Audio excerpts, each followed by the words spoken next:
Okay.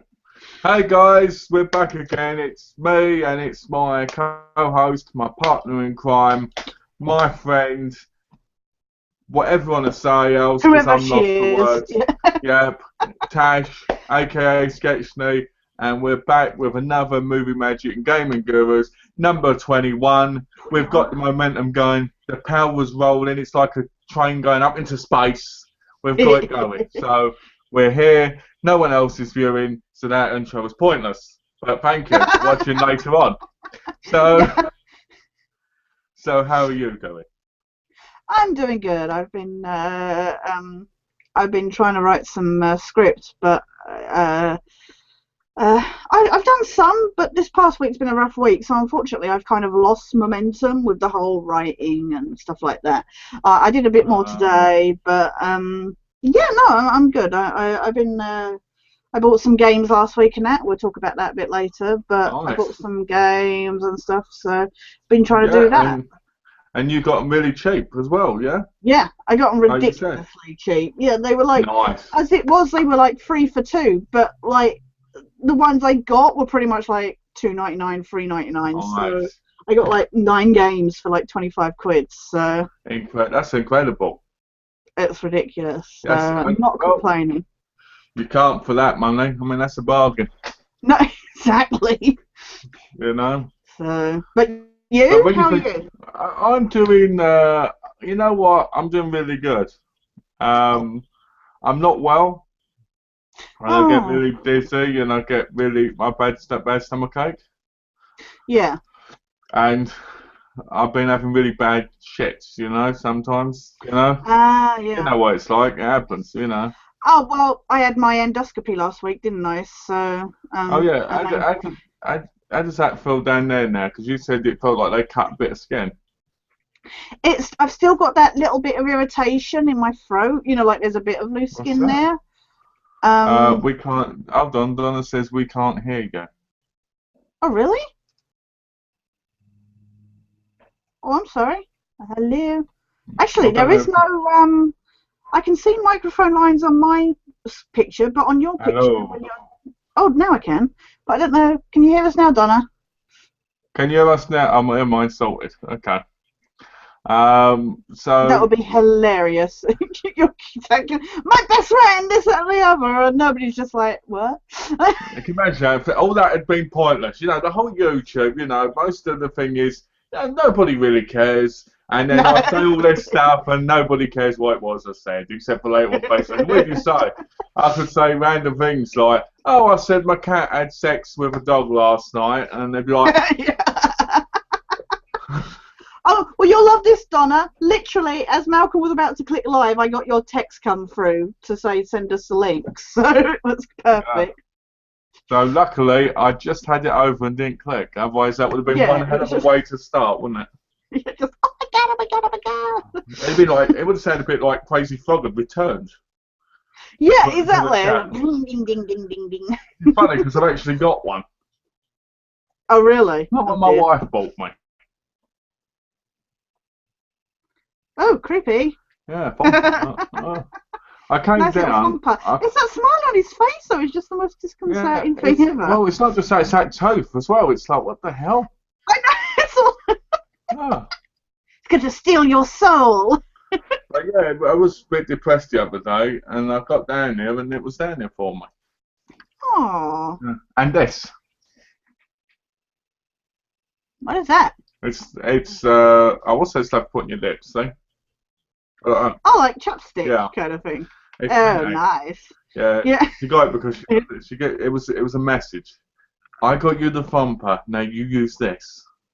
Don't want to know why you need chapstick to deal with thumper, but Yeah, oh dear. whatever. Yeah, now you're making me think of really bad things. That's just right. Well, considering the look on that rabbit's face, but Well, yeah, no. go on. Okay, sorry. No, you were saying.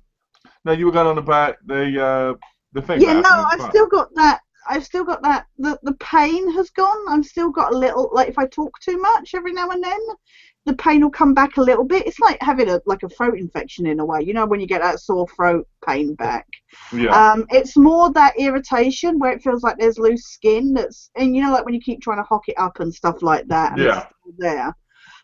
That's really annoying, but otherwise I'm a lot better than I was. But to go through that and to have all that pain and the freaking out and gagging and stuff was not a pleasant experience. And the fact that I went through all that and they've kind of gone like, oh, we can't see anything wrong with your stomach, and I've still got the stomach problem, it's so annoying because I was so like to go through that. I was like, it was all a waste of time basically, because I could have gone and, they would have come up with something to help me with my stomach problems, and unfortunately it didn't. So that means I've got to try and chase up the doctors again to go, look, this needs to be sorted. So you said they sedated you, right? Yeah. I love it. They're like, do you want the throat spray or sedation? I'm like, sedation. If you had the throat spray, wouldn't that make your throat numb, make you feel like you couldn't swallow or breathe? Yeah, something like that. I don't know how it works, but I didn't want any part of that. It's just, But then you still I didn't want to be conscious. I didn't want to be conscious while they were doing it. So, but all I remember is, like they put this like mouth guard in your mouth, like to open your mouth to a bit like the dentist stuff. Yeah, kind of like that. And I remember just having that because I really struggle like if I hold a toothbrush in my mouth for too long. And I just remember like really gagging and that, and the next thing I knew was gagging against the tube, but I don't remember much about it. And the next thing I knew was waking up in agony as they wheeled me out. So, and they were like, yeah, you were really freaking out. I knew a woman who had a pancreas operation. Oh yeah. And she was put out obviously, and she woke up with the tubes all down her throat and she almost died. God. Yeah. And before I went in, they're like, you're aware of all the side effects? I'm like, possible risks and that. I'm like, no, I didn't get the pamphlet when I got the appointment letter. And they're like, there might be bleeding, you might be coughing this up, you might, there's perforations. I was like, okay, I really don't want to go through this. I was with my mum before she had an operation. Yeah. And they said about that, and I said, yeah, and they said, yeah, and I said, yeah, molestation, touching my mother inappropriately, so I can sue you. And my mum was like, don't do that, Mel. And do you know what? And I went, they will think about it now. So when you're in there, they're going to go, well, maybe. You know what I mean? It's just like... Yeah. So, but you're saying you've been well with, because your stomach's been playing up. Yeah, so. I think it's IBS to a degree. Yeah. I've got a friend who's just been given tablets for that. So I've been having fibre, and I think it's got to the point where I've had too much of it. Yeah, because Donna's been really changing your diet up and that a lot lately, hasn't she? So yeah, I just had what was I going to say? Mind nut blank. Always in a chat. Yeah. You were saying about the fibre and that. Oh, yeah. So I've been having too much fibre, so now I've got too much fibre in my stomach. Now I need to take a break from it and then go back to it later. So I'm just like, F off fibre, F off IBS, F off everything. I'm just like this now. This is the problem with IBS, though, is it completely messes up, because if you eat too much or too little or something, it's like, because I have IBS, and you're like, you go to the doctors, and and they're like, oh, eat more fibre. So then you eat more fibre, but then that causes more problems. So then they're like, no, stop eating so much, and you're like, oh my god. Oh, let me tell people about what happened when I went out, because I told you, didn't I? But let's talk about it a little bit more, because we didn't talk about it very long, but I want to talk about more in detail. Yeah. So me and Donna, we went out. We're going to go gaming. Oh, yeah. We're going to go out and buy some games. Because that's what you've been doing a lot lately. You didn't have an update last week, did you? Last week, yeah, I did. Last week was an update for games. It was this week I won. I don't know. I'm confused. Anyway, games. That's all I care about right now. Right? Yeah. And the weirdest thing is, I went in Target, and normally I go in Target and look at their movies. I didn't look at their movies at all. I just looked at their games. Yeah. And I was like, why did I do that? Why did I look at $5 movies? Anyway, so we go to Best Buy, and I pick up WWE 2K15, and I'm like, you know what? I'm going to buy this game. I can price match it. I've got a gift certificate. I can make it go down to about $30. Right? So I'm like, woohoo, yeah. Right? Go up to the counter, and there's this girl there, and she was Indian. But I think, because I think she didn't understand the language so well. Now I think about it. Yeah. I don't know. That could just be my perception, but I'm just saying just it like, could be. But bloody hell are you talking about? I'm just couldn't understand what I was saying. Yeah. Right. And so I got up to the counter. She goes, "Have you got a wall count?" Yeah, blah, blah, blah, blah. Say the numbers. 7 what? 2. What? 2. What? 2. 6, 7, 2. Oh What? my God. Huh? Still can't hear you. So I go to Donna, you fucking tell her, right? And I storm off, right? Walk back up, right? Then Donna said, then she goes, and I want price match this. Have you got on your phone? I don't have a phone. Well, you need to have a phone to price match it. Oh God. Yeah. Right? I don't normally have a phone when I price match it. I normally tell you what it is, and you go and look and then do it. Yeah. That's what they did with Dragon Age Inquisition. That's what they did with Assassin's Creed the week before. Yeah. You know. So she goes, no, I can't. I said, but normally you go over there and check on their computer. I can't leave my station. Right? So she then talks to the person on the radio thing. You know, a lot of those things have like this. Yeah. Oh, no. Oh, yeah. Just like this. This is what she was like. Devices, yeah. This was how she was like. There's a man here and he wants to price match, but he doesn't have a phone. What do I do? A strange concept. He's from another planet. And then she goes like this. Okay, I'll do that. And she goes like this. Under the counter, she pulls out a mobile phone, starts going.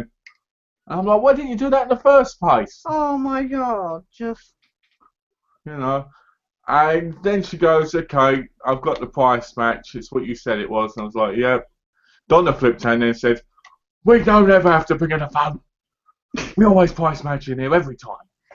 That's the problem with the whole relying on smartphone thing now, because when I was in game and I got my games, they were like, have you got your game card? Or do you have a game card? I was like, I have one, but mine's gone missing somewhere in my house.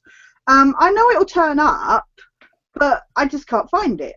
So I said, oh no, I normally just give the postcode and they look up your details and that's it. But I said, well, I thought if I could get some extra money off these games, that would be even better. Yeah, obviously, yeah. So I was like, well, have I got any credit, that I can knock off? I thought, I've bought enough, and not bought, spent any credit on it. So I said, well, have I got any that I can get knocked off it? And they were like, oh no, you have to have the actual card. I was like, oh, okay. They said, unless you've got a smartphone. I was like, but you've got my details up on your computer screen now. And they're like, no, if you have a smartphone, you can download the app and then you put your card number in and then it'll tell you if I could have any credit, kind of thing. Well, it's funny but they're stupid. If I have the physical card, and I said, well, can I not get another card? Like a new copy of it, kind of thing. All I have to do is stamp my number on it. Oh no, we'd have to give you a whole new card number, which means I would lose everything that's in my name already. Well, it's funny you say that because GameStop's the same way. I've got a card in there, and I raked up with my first year about $150 worth of points. Yeah. And I never knew about the point system, and I lost them all. Yeah. And then afterwards he went, oh, you've lost 150 points last year, $150 worth of points. And I'm sitting there going, why didn't anyone tell me? What? And he went, oh, well, you should have paid attention. And I'm like, because at the minute, you don't get money off in the store. You have to get these vouchers off the online site. Yeah. So what I'm doing is I'm just buying games in there, saving the points up till something like Metal Gear Solid comes out. Yeah, because with all the stuff you're buying, you've got to get enough. It'd be nice to get like $10, $20 off it or whatever. At the minute, I've got $20 worth. Yeah. If I keep going, I can about 30, 40. So what I'm doing is I'm just saving up, and then when Metal Gear comes out, voila, September, I can get it and get for like $20, $30 maybe, whatever. Well, that's what I thought. I thought if I could get £10 off my bundle to get 9 games for £15, I would have been bloody laughing. But Well, they wouldn't let me. You and me did the same thing almost in the same week, which is really weird. Yeah, I know. It's just like the joys of going to these shops. So anyway, after Best Buy, we come out and Donna goes, "What a bitch!" And I go, "Yeah, what?" And I go like this, "Yeah, what a say." What? Yeah. I won't say the words. Yeah. We won't. I was like, "What a say!" And I was going like this, and I went, "I should have talked to the manager and everything." I said, "I should have complained about her sorry ass and all this." You know, like you do when you leave the store. Yeah. Everything that you should have said, and then you leave and you don't say it.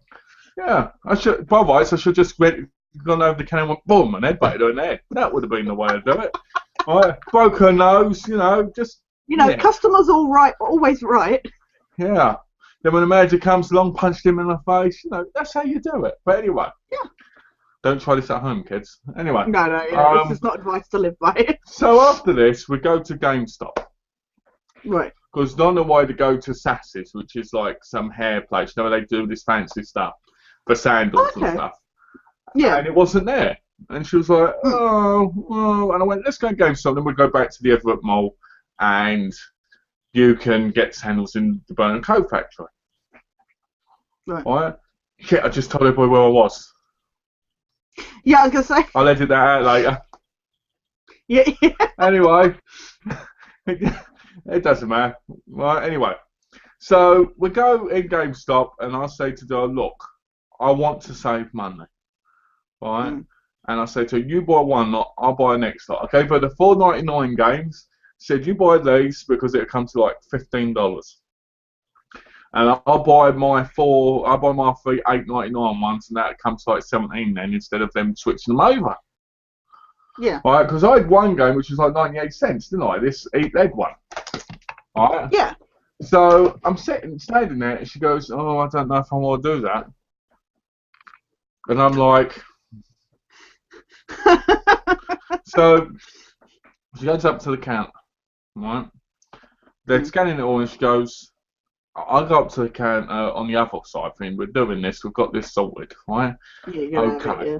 So halfway through, Donna goes to me and goes, they don't do the 2 for 3 in here, the third one isn't free, right? You must all pay for them all this way. Come over here with your lot as well. And I'm like, oh, for goodness sake. Yeah. Right? So then I go there, and then I look at the thing as he's put on, and the third one is free, right? So I end up with Eat Lead for 98 cents being like one of the free ones. Yeah. And I end up with one for not everything. I was like, fuck. Because I was like, if we'd have done it the way I said before, I'd have saved like $10, $15. Yeah. But you have to be careful though when you get the cheap ones, because especially like you, because mine were in a 3 for 2. You have to be careful that if the cheaper ones, like a separate or something, because otherwise they will do, you'll just get them for free or something, and you're like, well, that totally wasn't worth it. I could have got the $4.99 one for free. The game used to hate me, because what I'd do is I'd go in there, and let's say I had a bunch like this, right? Yeah. I'd go through them and I'd go, you know what, this one's the cheapest, right? And I'd go, look, I'll buy these 3, and then I'll buy the other 3 straight after, right? Yeah. They go, oh, I can't make up my mind what ones to get. And I go, oh, really? I'd go, yeah. And then after I bought them, I'd go, oh, you know what, I will get those ones. Yeah. Because then they go, Yeah. But, you want to save money. With those things, you want to save the money. Yeah, exactly. So, in GameStop, one bloke went to me, I love your shirt, Toad. What shirt did you have on? The Pokemon one. Oh, yeah, sorry. No, the Pokemon one I had on. And he went like this. He went, oh, what does it say? And I went, it says, get lost. Right? And he was like, oh, no need for that, dude. Walked off. Right? Yeah. So I was getting really moody. I was like, fuck. So, because I said to Donna, we were going to go to Jersey Mike's, which is like Subway. Oh, right. Yeah. And we had 2 coupons, 2 regulars, 2 drinks, and 2 chips, which is basically crisps. Yeah. And we had one which was regular thing. I said, well, I want a foot long, so we'll get the 2 my one, we'll get your one, that one, right? Right. On Yeah. the 2 different ones. Don't think we should do that. That seems wrong. Right? Because I'm like, come on. Right? So You're like, I'm you like, just had a fight in Best Buy and GameStop, and you're like, you don't need anything else to struggle on, kind of thing. this is the part when I went, marriage life is a pain in the... Anyway, so we went to Target, because Donna went, I'll get my sandals in there. Okay. And I was like, yeah, okay. So I walk up there, and they go 50% on all software for games, right? And I'm like, yeah. hallelujah, hallelujah, hallelujah, right? So I'm like, Sale. what it is. So they had Bloodborne in there, and I was like, you know what? Wow. I want the game. Yeah. I was like, I want the game, but I don't know if I want it that bad, right? Yeah. So I said, the guy comes over to me and goes, have you got a problem? And I go, what do you mean? He went, you're looking really suspicious. I went, yeah, I was just wondering if the software meant actually the games. Yeah. Or just like DLC, like the extra. Yeah, exactly. Or DLC. Like, he went, yeah, it's the games. Right? And that's the one point where, in my mind, this guy ball fell down and me and the bloke were dancing around, like, you know, like Night Fever and all that. Yeah. Yeah, right? That's what it was like in my mind when he said that. Which is very creepy when you think about it. Me dressed up like John Travolta. It's like that scene in Airplane 2, you know. Yeah. That's what I'm in my mind. So the guy walks off. I'm like, where are the other PS4 games? Because I only had 6. Right? So I look along and I'm like, Borderlands. I have the Borderlands collection. Borderlands. No. So I ended up getting Bloodborne and Resident Evil Revelations 2. Yeah. For $49.99 from both. Right, yeah. And I was like, woohoo, bargain. Told Donna, and I was like, yay. And then Donna bought sandals for like $25. And I was like, what? I was like, and then I buy them for £2. Yeah. Yeah, but they're not quality ones, Mel. Who cares about quality? Just walking around in sandals. Yeah, you just buy it. Yeah, exactly. You know, so I was just saying that, like, oh. But yeah, so that happens. Then we got home, and then I did my overview. You know, but it was a bad day other than that. It was one of those most awful days ever. Yeah, you were just like, why did I bother going out? Yeah, I was like, and then I felt rough afterwards. Yeah. You know, and then you know, I mean, there's a few games like Dead to Rights, which is so basic. Yeah. But it's one of those games I know I can plat, and I'm like, I'll buy it again. Same as Tintin. I'll buy that again because I know I can plat that. You know, it's just annoying. Yeah. So since people obviously saw most people would have seen my update. So, do you want to talk about your ones? Oh, no, if you're sure. Because, well, I know some games I know you've recently got. So, I got, it's great because these were so cheap. I was just like, do you know what? Get them while I can. Do you know what? If now you've got that game which is on the top, we can play that. Because it's co-op. Yeah. Oh, is it? Yeah. Because I got Saints Row 2. Oh, what makes me laugh is with this Saints Row so much on these chats, and then you buy. I know, and then I go buy it. It was $2.99. I was just like, might as well. Didn't they have number 3 in that? They did have the third, but as I said, I mean, the thing is I had to pick, and I think it was like $7.99, $8.99, and I wasn't prepared to pay that. Compared to some of the other ones. And the thing is, as I said, I will get the third one day, but I've got it on Xbox at the moment, and I'm not a big fan of it. So I will pick it up, but I'd rather go back through the old ones first. I don't blame you. Don't blame you. Because number one, you can't buy on the PS3, which I think is annoying now. No, it's stupid that they haven't got it like HD collection kind of thing. So, yeah. But Saints Row 2 is back when they were the serious, you know. Well, I won't call it serious, but it was more not serious, but more realistic. Well, I think number 3 was slightly with a little bit more craziness. Yeah. You know, I think number. But they went they started to really veer in number 3, didn't they? I remember playing number 1 because I got number 1 on my birthday. Yeah. After my dad had bought me Xbox 360. Yeah. And I loved it, but the one thing I hated was all this torment forward thing where you had to do the fold stuff, the insurance fold, to get points to do missions.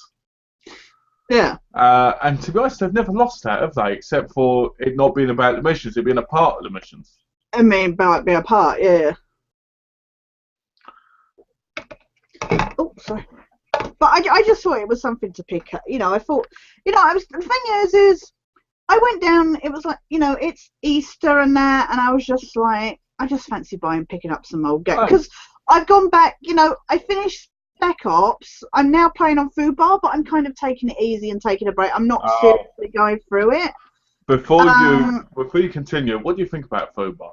Oh, God. Well, I haven't really gotten, I'm only on like chapter 3 or 4. But it's really rough. It's insane because you get shot like once and that's it. You're like dead. It's ridiculous. And no, I haven't even gotten to the heavies yet, and I'm just like dreading. You know that bit you were stuck on in the mall with the layers with the. Oh yeah. I was stuck on that for like 7 hours trying to stop the heavies from killing them. I can imagine, because they just die so quickly, the teammates. Yeah, I told you that. On Food Bar, they're constantly down. Yeah, they're just like, I'm down. It's like, but then you have to sacrifice yourself to. And as I said before, I hate this whole, your buddy goes down, you can save them. You go down, they can't save you. At least games like Army of Two and that, you rely on your buddies helping you. Yeah. But I hate in this game where, and it happens with, you know, countless other games where they can't help you before you die. You should have like a time before your health, you know, like before you completely die. You know, like say when we're playing in Far Cry co-op, where you have a time before you get back to the other person, kind of thing.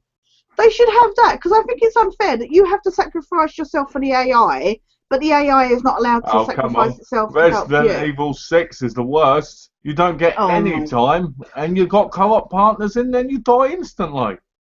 Oh my God, just... I know we'll get to that in a minute, just seriously, just...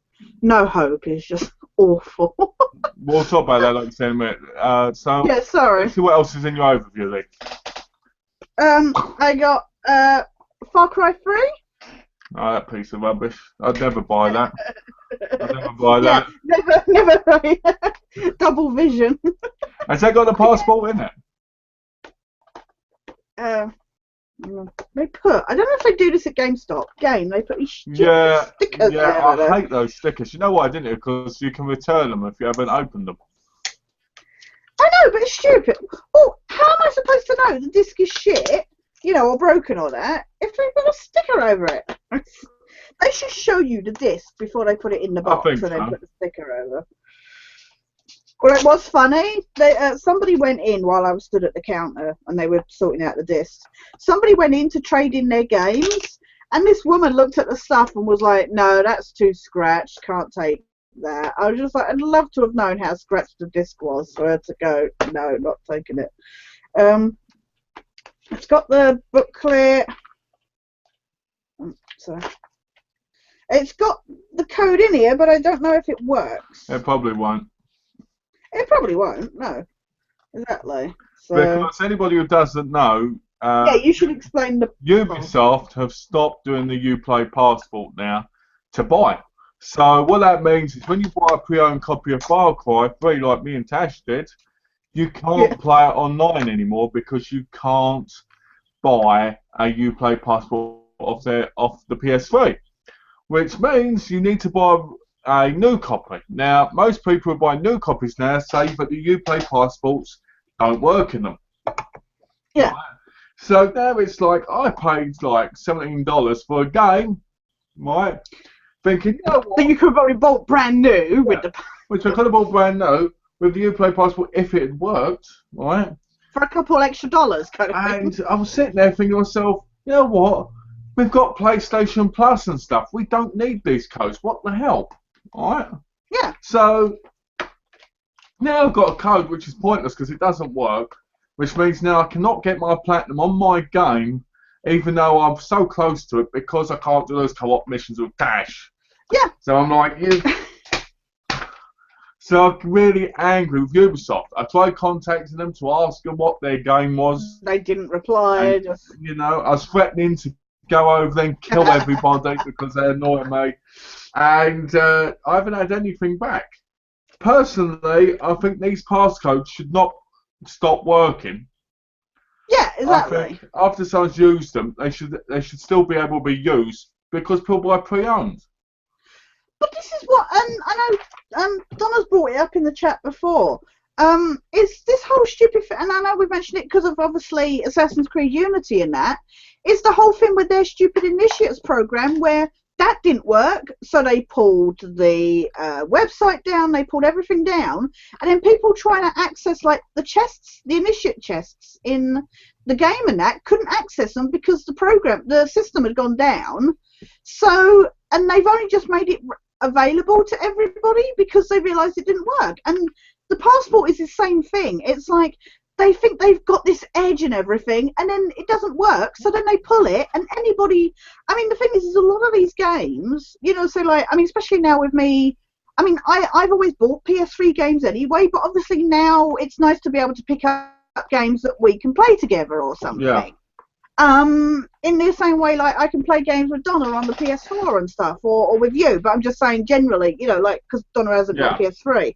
But we can play the PS3 games together, and that's the thing. If I pick up a game like this, you know, now I can look at it and go, oh, I can get co-op. You know, I can play co-op with Malcolm on this.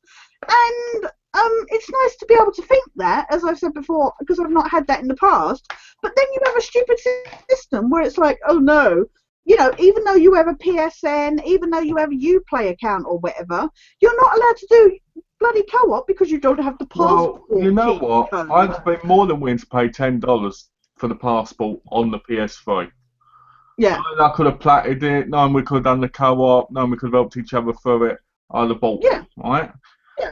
Hell, you know, and knowing that you can't get that now, it irritates the hell out of me because now that means not only if I bought a new one, you'd have to buy a new one. That's unlikely. So that means... No, I'm not going to buy that, So that would mean that would have cost double the money if that happened. Yeah.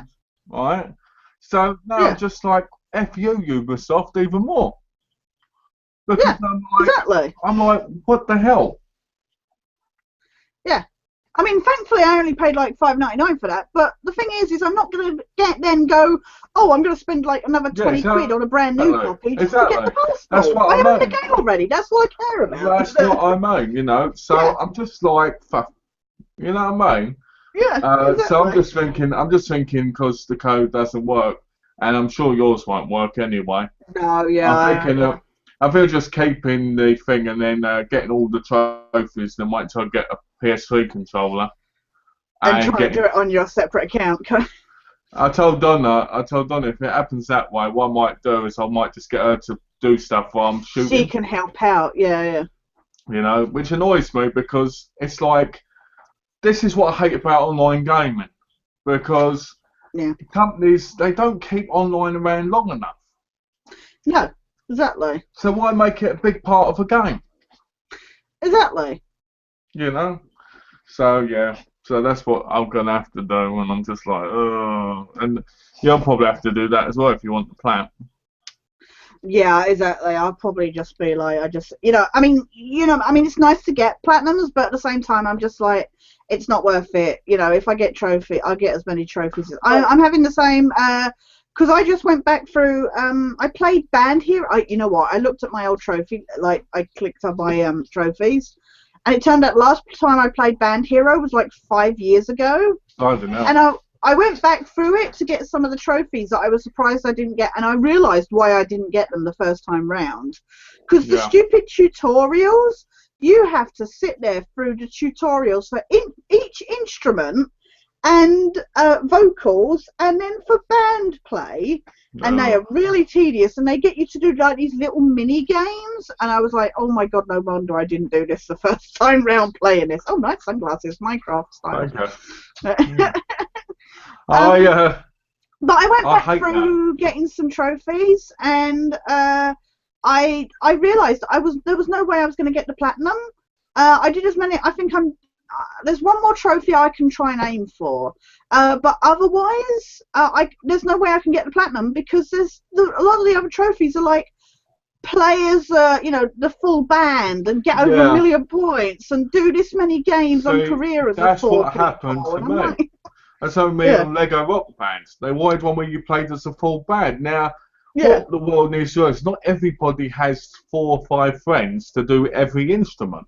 No, exactly. I know you can do a couple of instruments yourself, like maybe I can do like the singing and bass or guitar and drums and everything. Yeah. But the problem is, you shouldn't have to.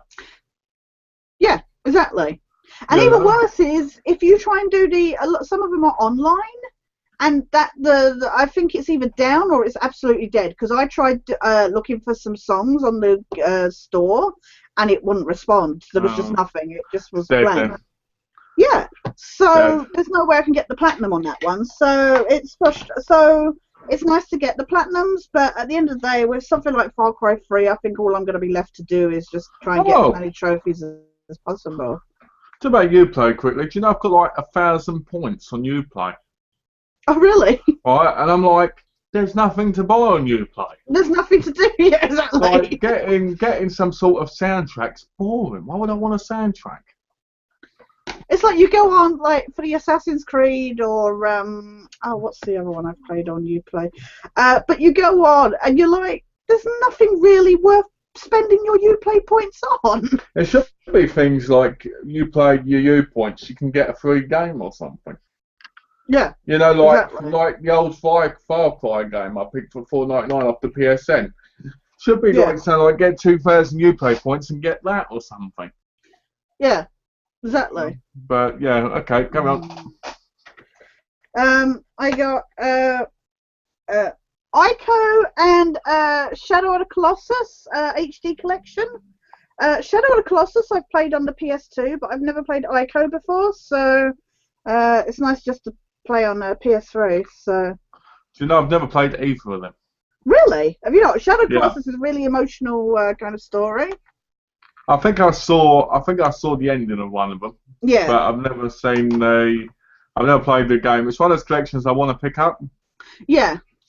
As far as I know about Ico, I think it's like you have this character where you have to drag them along, like hold their hand everywhere, and they won't move if you let go or something. I could be wrong, but that's what I know about it. Did you hear Never Alone is the free game this month?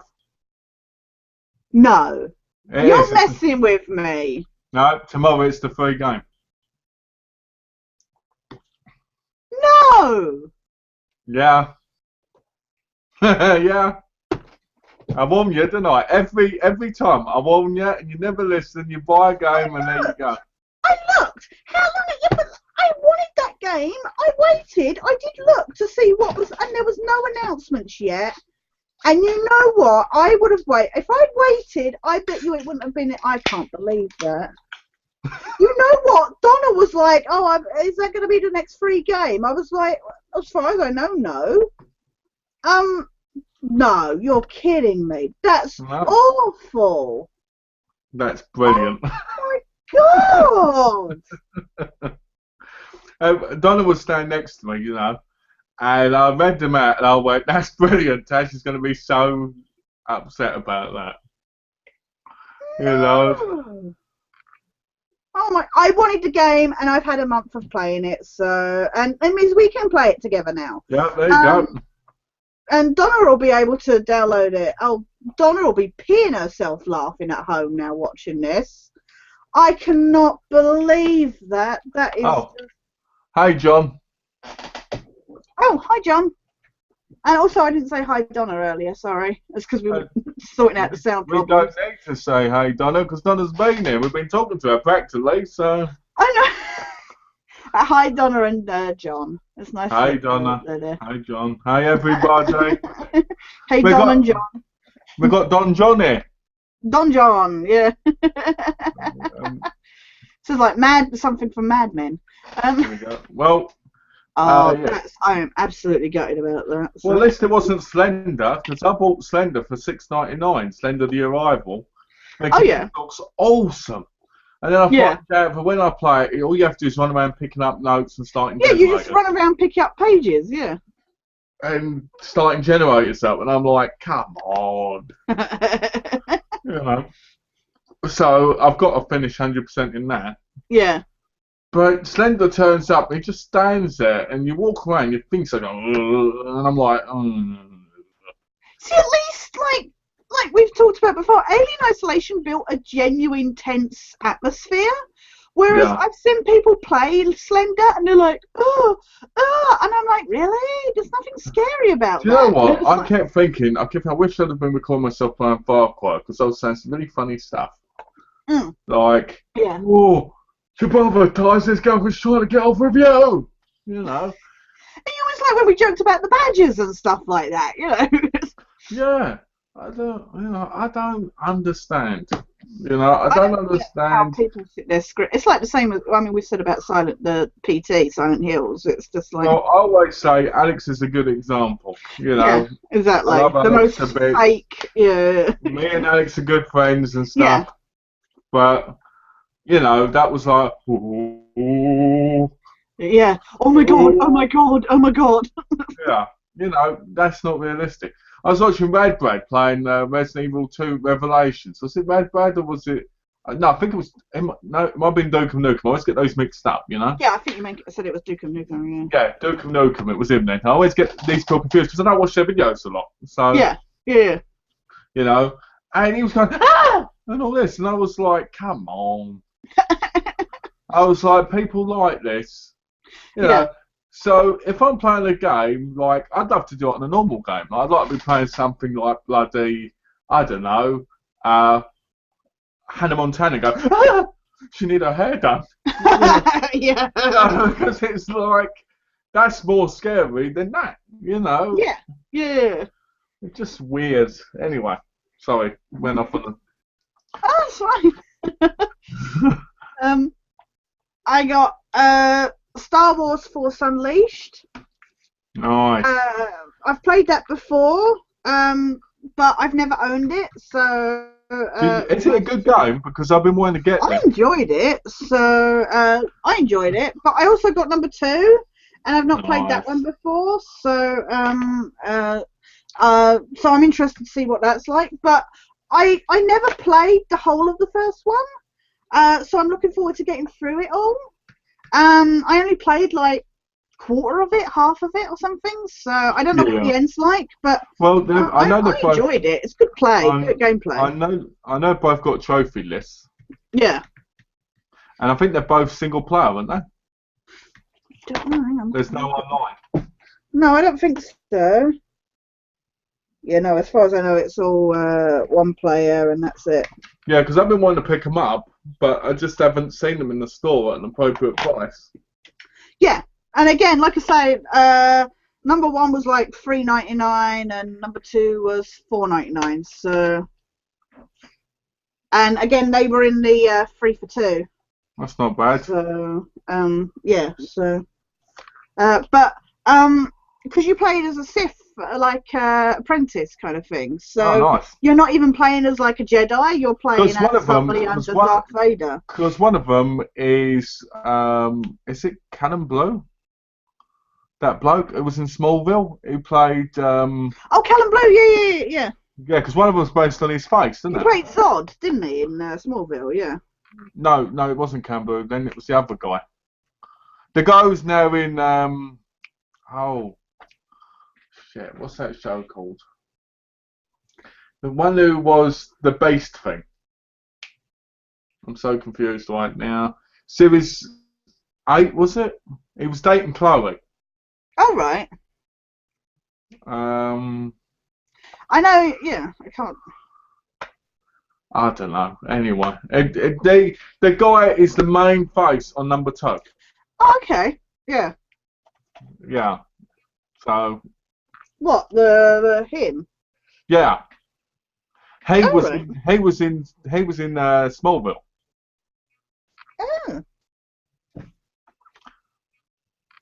Oh, Oh, I can't think of his name. Yeah. Me either. I always get him and Cannon Blue mixed up.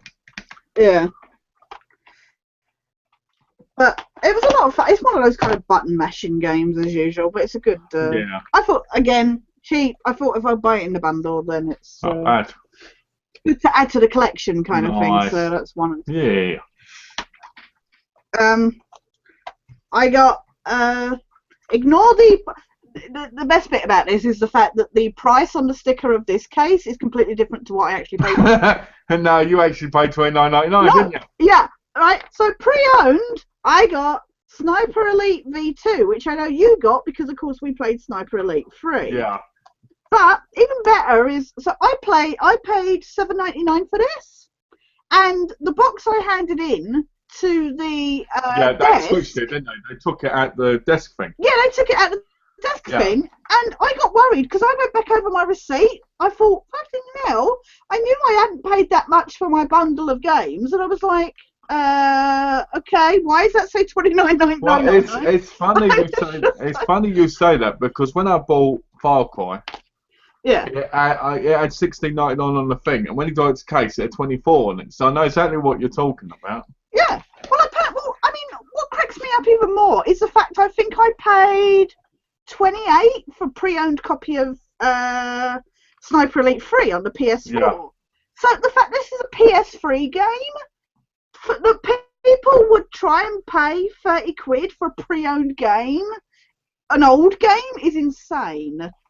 That's probably why, obviously, they had it in there 3 for 2 on at $7.99. But I'm just curious why they had a 30 quid sticker has your on copy, it. Your copy got DLC with it on the back?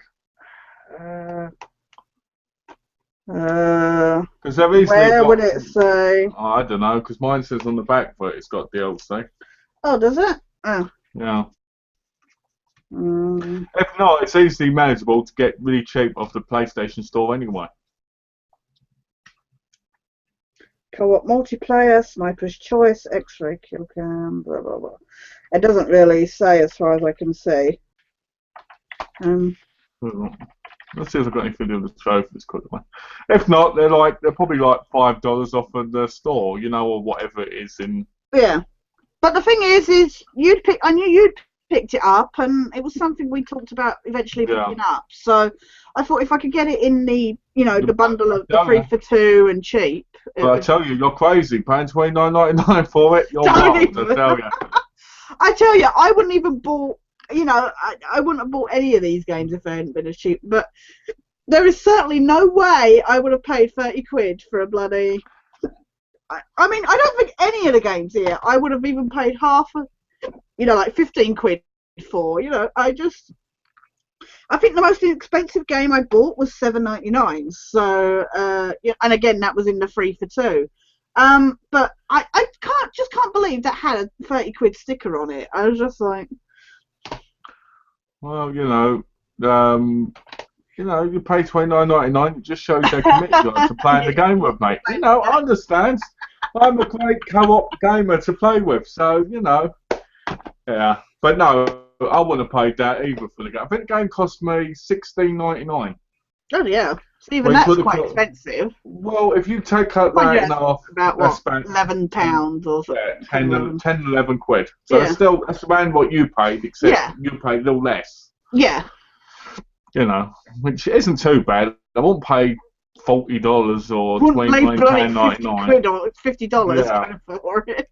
Especially for old system game now as well. That's what shocks me about it. I mean, obviously that's why they probably had it sat in the drawer for a while. That's probably why it was still had that sticker on it. But it just cracks me because, like I say, I didn't notice until I got home, and I was like, well, I didn't even pay that for all 9 games together, so I don't know why that's got. Well, and I went back through the receipts to check the price I got it for. Well, one of the trophies in the game is collect 100 gold bars. Oh joy! Yeah, I like nice looking for stuff. I like when one of the things is get a ricochet headshot where you shoot the ground and it hits them in the head. Oh God. Have you played it at all yet, or? No, because I've been waiting to play it with you. Yeah, exactly. If a game's fully co-opable, where I can play it, it's worth. with you, I Yeah. always wait because I don't see the Yeah. point in playing the game because it just means I'm playing it Yeah, again and and that's again the and thing, again. like playing Resident, because I know you've been doing some grinding to get points and that, haven't you, on that? So Oh, what, on Resident Evil? yeah, No, I stopped because it was just too difficult for me. was it just annoying? I was just like, I'm not going to stand It here is shooting annoying that you things. can't place Ada with somebody else. It's... Well, I read up on that. Apparently, she has got a partner. Oh, really? Apparently, the DLC that was downloaded for it a while back apparently gave her a partner. Whether that's true or not, I don't know because I haven't seen, have I?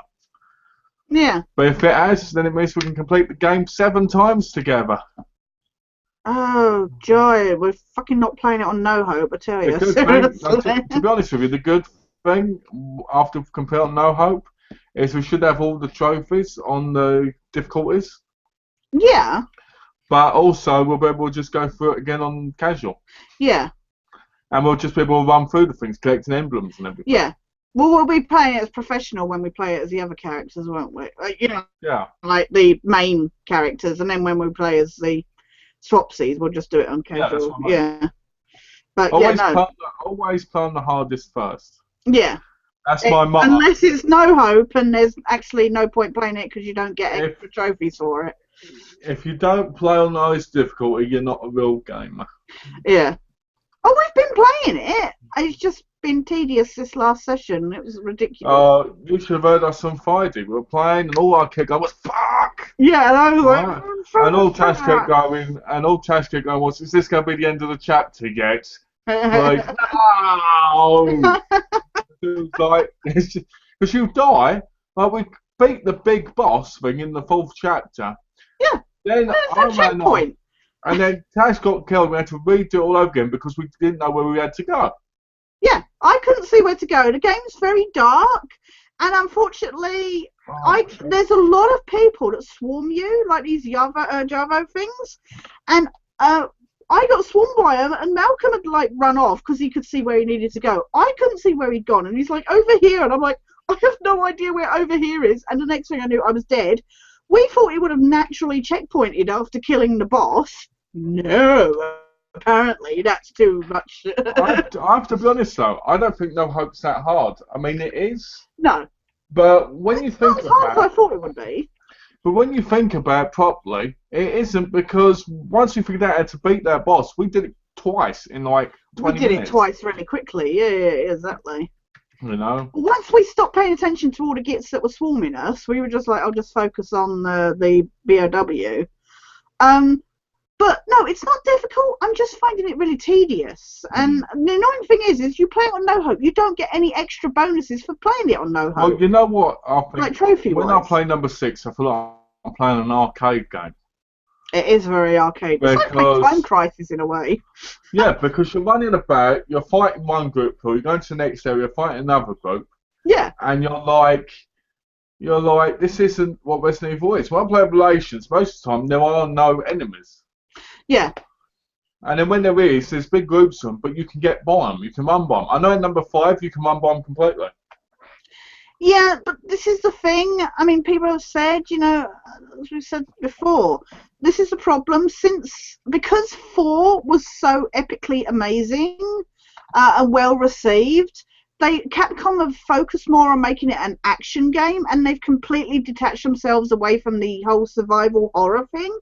And it's annoying because, like you say, it's now essentially become an arcade game, and that's not what people got into Resident Evil for in the first place.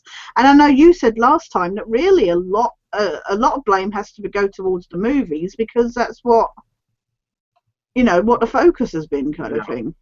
Well, did you say they're making one more movie? Yeah, they're making one last movie. I also read that apparently Assassin's Creed's got an ending now. Oh, it does have an ending. But they reckon there's going to be at least 12 more games. Have you seen the footage of the new game? The Chronicles one, with the free characters, the episodes. Oh, yeah, I've read of it, I haven't seen the footage. Yeah, I was going to put a link on my Facebook, so you'll see it then. But okay. Yeah, it's interesting because it's in like 2.5D. It's not fully 3D. Yeah, I saw pictures of it when it was first announced. I was like, Yeah. Yeah, it's not. It looks like a lot of the games like Never Alone and stuff like that. I think they're going for the more indie feel in a way. And that's probably Yeah. because Unity was such a flop. That was the best bit when I was in game buying these games was I can't remember what it was. It's because literally I was just going to show off my because I got Assassin's Creed games. We were joking about how much they'd essentially gone downhill, the Assassin's Creed games. And yeah, they were like, yeah, you can't get much lower than Unity, and we were joking about Unity and stuff like that. And I think that's the thing, because of how badly that messed up. They're like, Yeah. let's look to indie games for inspiration on how to try and fix our problem, kind of thing. What's John says? Are you always such a violent bastard, Malcolm? Kicking ass in Best Buy and threats for bad gaming practice. Laugh out loud. I fart in your general direction. Very funny, John. I fit in your general direction. Oh, but in your general direction. I can't do the John Cleese French voices. But yeah, no, exactly. So you got some others, didn't you? Yeah, I just got a few more. So I got because I have as I've said before, I initially got into Assassin's Creed thanks to Donna, who loaned them to me on the Xbox.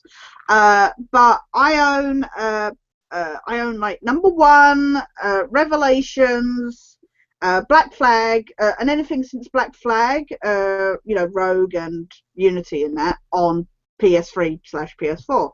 So I thought it'd be nice to get the rest for my collection. So I was looking at, like, they've got this whole like double like this back wall of game is their PS3 collection. And literally on the top shelf they had the Assassin's Creed games. And literally $2.99 for Assassin's Creed 2. I was just like, okay, I'll have that.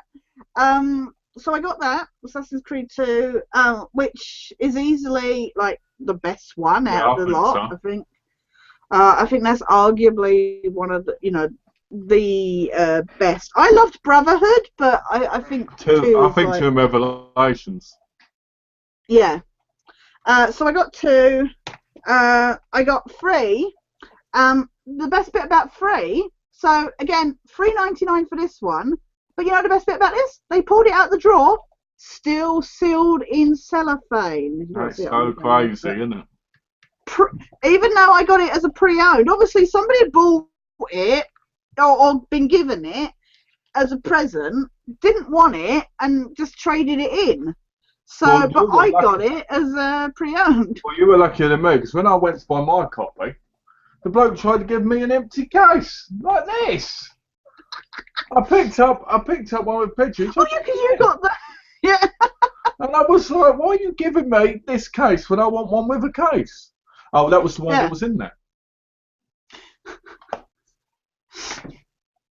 But I liked Connor, and I loved 3. And the thing is, with getting these is now, as well as having the gamer score on my Xbox, I can get my trophies kind of thing. I was reading up, and apparently they were going to let scalping happen in that game.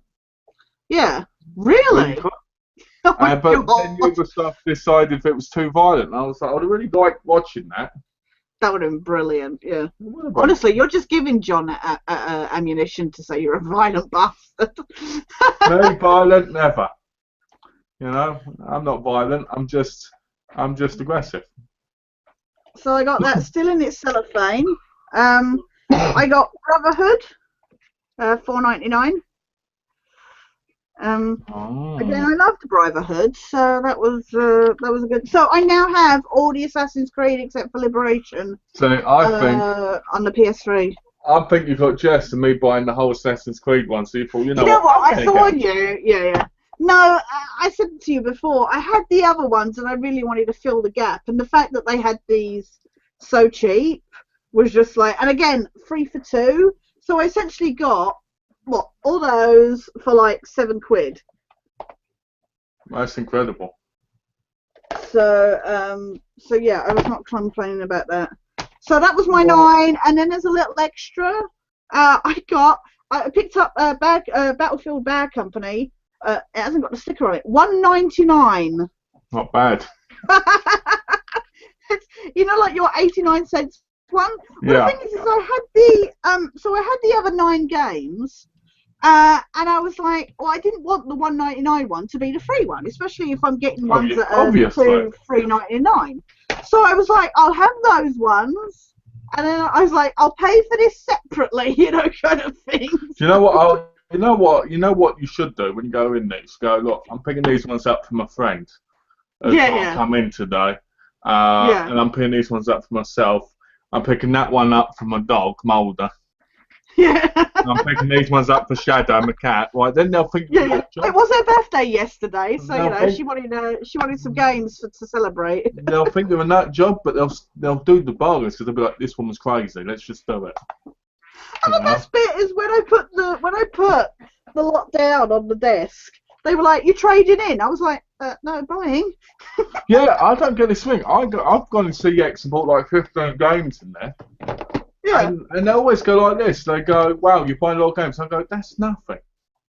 Yeah, exactly. I'm like, if I wanted to buy games, like if I had, let's say I had millions and millions of dollars in my bank account, I'd probably buy about 200 in one go. But you know what? If these had been all brand new or something, I might understand them being like, "Wow, she's buying a load of games."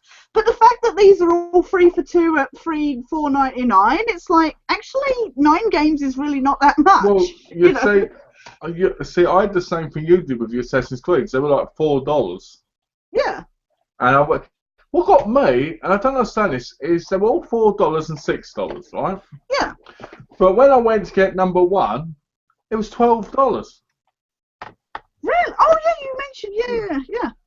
The best part was the one I picked up of the original Assassin's Creed had all this sticky stuff all around it. I was like, oh god, yeah. And then he pulled a copy out of it, looked brand new, and I was like, bloody hell. Actually, I think I was fortunate when I got my Assassin's Creed one. I think it was only like $1.99 when I got it, so I was fortunate with that one. But I have to admit, I haven't played the first one in years. Yeah, I haven't played it in years. So. But I bought every one of these originally on release date. Oh, really? Wow. So they all cost me for about $49.99, $59.99 each. I think you then traded them in for probably not as much, you know. And to think I traded them in for like probably about $10, $15. Yeah, and then you bought them back. and I bought them back for even less than I traded them for now. It's like, oh. I do. Exactly. I miss my figures I used to have. Oh, yeah. Did you? Yeah, because you had all the... Because I used to buy them with all the figures, didn't I? Yeah. You know? So... yeah. I remember number one.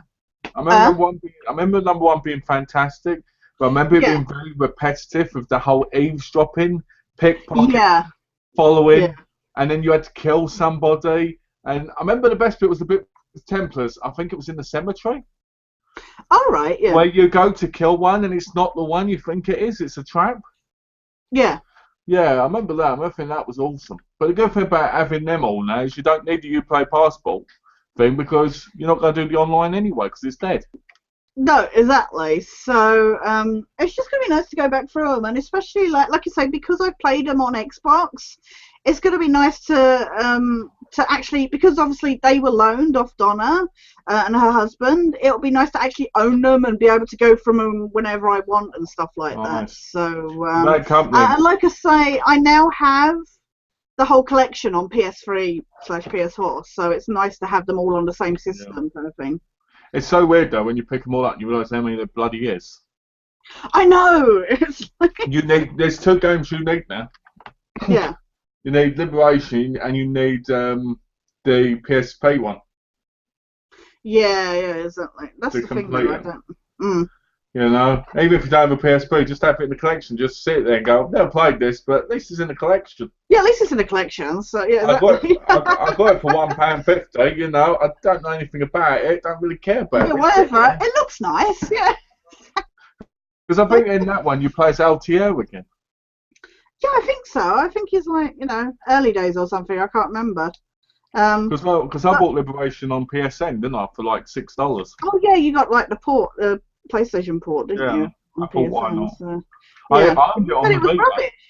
I remember playing a demo of it and I thought it was awful. Yeah, I don't like how you have to keep changing the bloody clothes to be these different things. Like to get past someone, you have to be a lady. Go, oh hello, and or you have to change to be a masked woman or something. You're just like, oh no. Yeah, yeah. But I did it on the Vita, and I played it on the airplane. Oh, really? Oh, yeah. I Coming remember over to visit Donna. Yeah.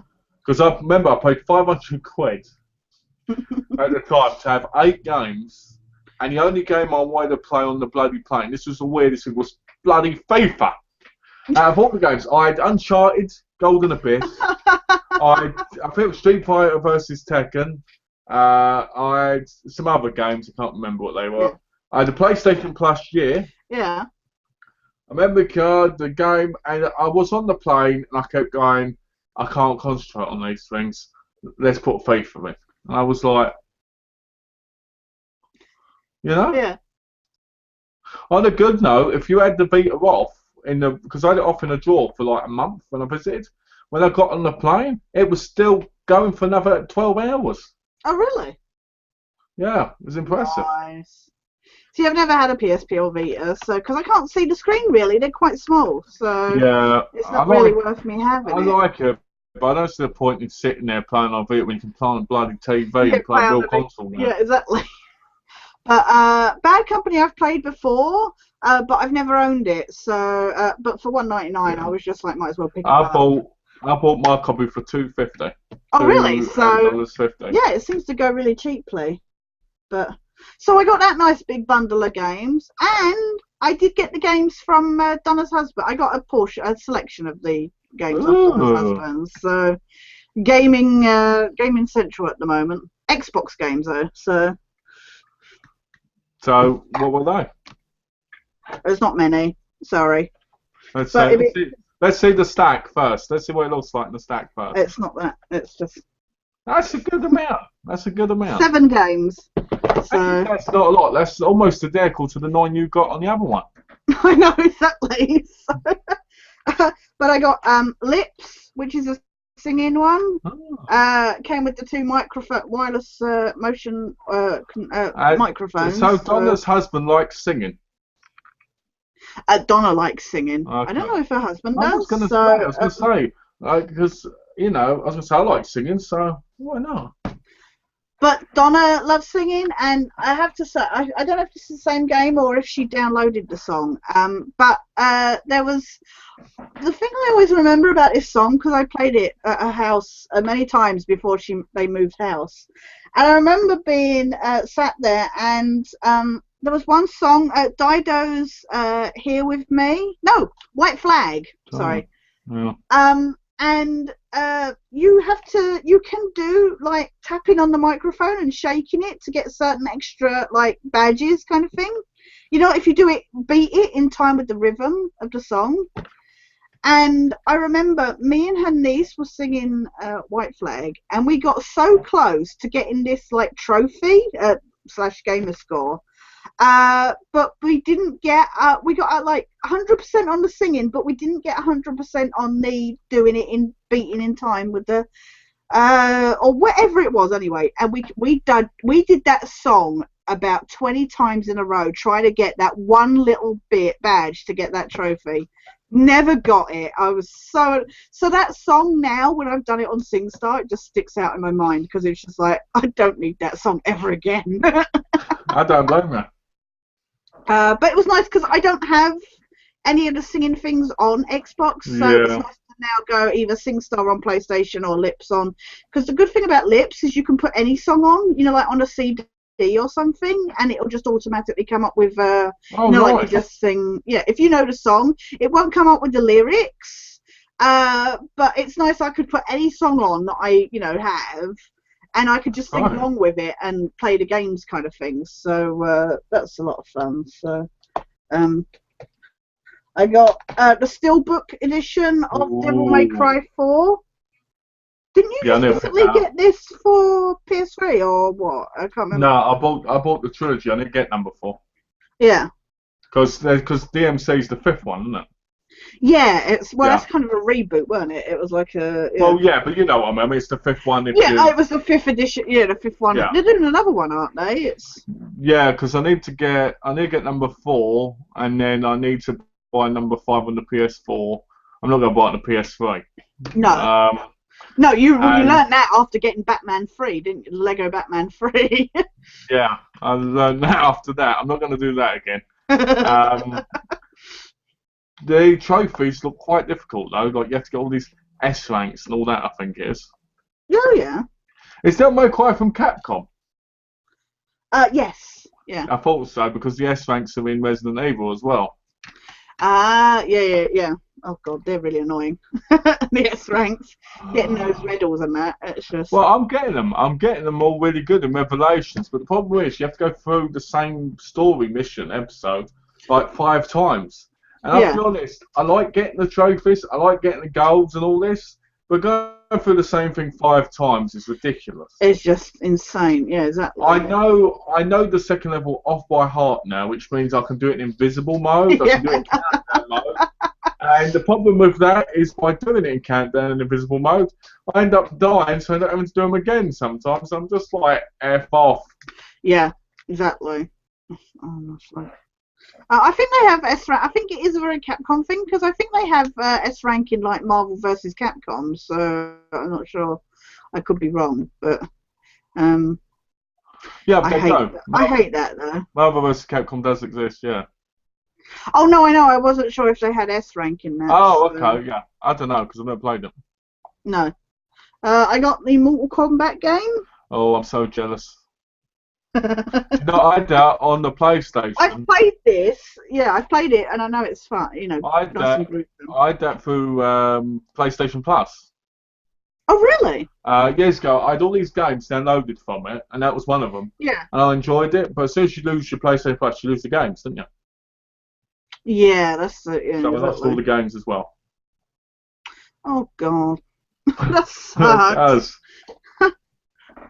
I was just like, I'm not a big, as I've said before, I'm not a big fighting game fan. But this was nice and cheap, and it's nice to have on the Xbox so that if anybody comes around that wants to play a fighting game, then I've got it, you know. And it is nice, mindless fun, isn't it? Those kind of things. So, I got Lord of the Rings: War in the North, Steelbook edition. I don't know much about this. It looks a bit like, I looked it up. I watched a review of it when Donna was round showing me the games, and it looks a bit like Shadow of Mordor in a way, but with all the proper like Lord of the Rings characters. So I like the cover. The cover looks lovely. It's nice, isn't it? The back's nice as well. How much is the sticker on the case? $39.99. What? So that's the price that Roger paid for it. So. That's bonkers. But if I still bought one, it depends because sometimes they're quite good, you know. Yeah, I can't remember how much I got it for, but definitely not that much. I got it quite cheap, so I was happy, and it's nice to help them out, you know, like because then they got the Xbox One kind of thing, so I get the games. Did they get the Xbox One? As far as I know, yeah. But apparently it takes ages to install everything. So. Oh, it does. The Xbox One doesn't start for like 2 hours or something. Yeah, I heard it took like forever. So. Well done. If you got an Xbox One, well done. I hope you have fun with it. Yeah. Because I'm probably going to buy one eventually, just not now because I don't see the point. But think about it, Donna. Now you've got that, you can get Rice.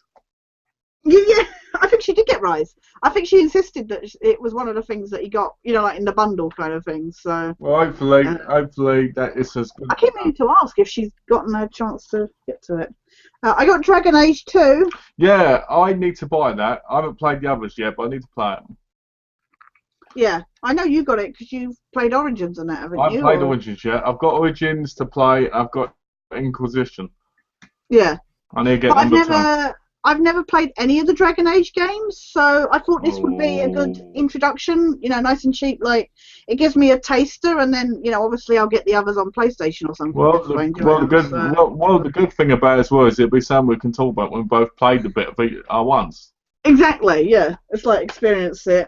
I got Prototype, which I've never played. Yeah, what's that on it? Promotional copy? You got ripped off. Not for resale. You know what? CX have them in their stores all the time. Right? I've never seen that printed on a game. I'll be honest. A promotional copy is what, because I've seen it in the past. I've been like, Yeah. I ain't bloody buying this. Who's going to buy this? Right, you know. Yeah.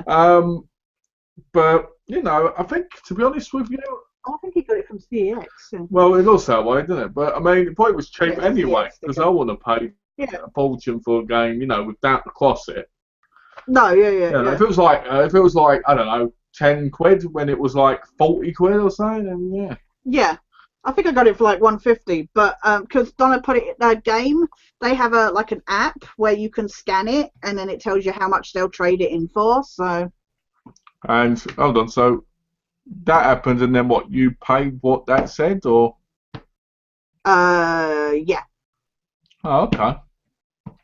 So but I've heard of Prototype, but I've never had a chance to play it. So again.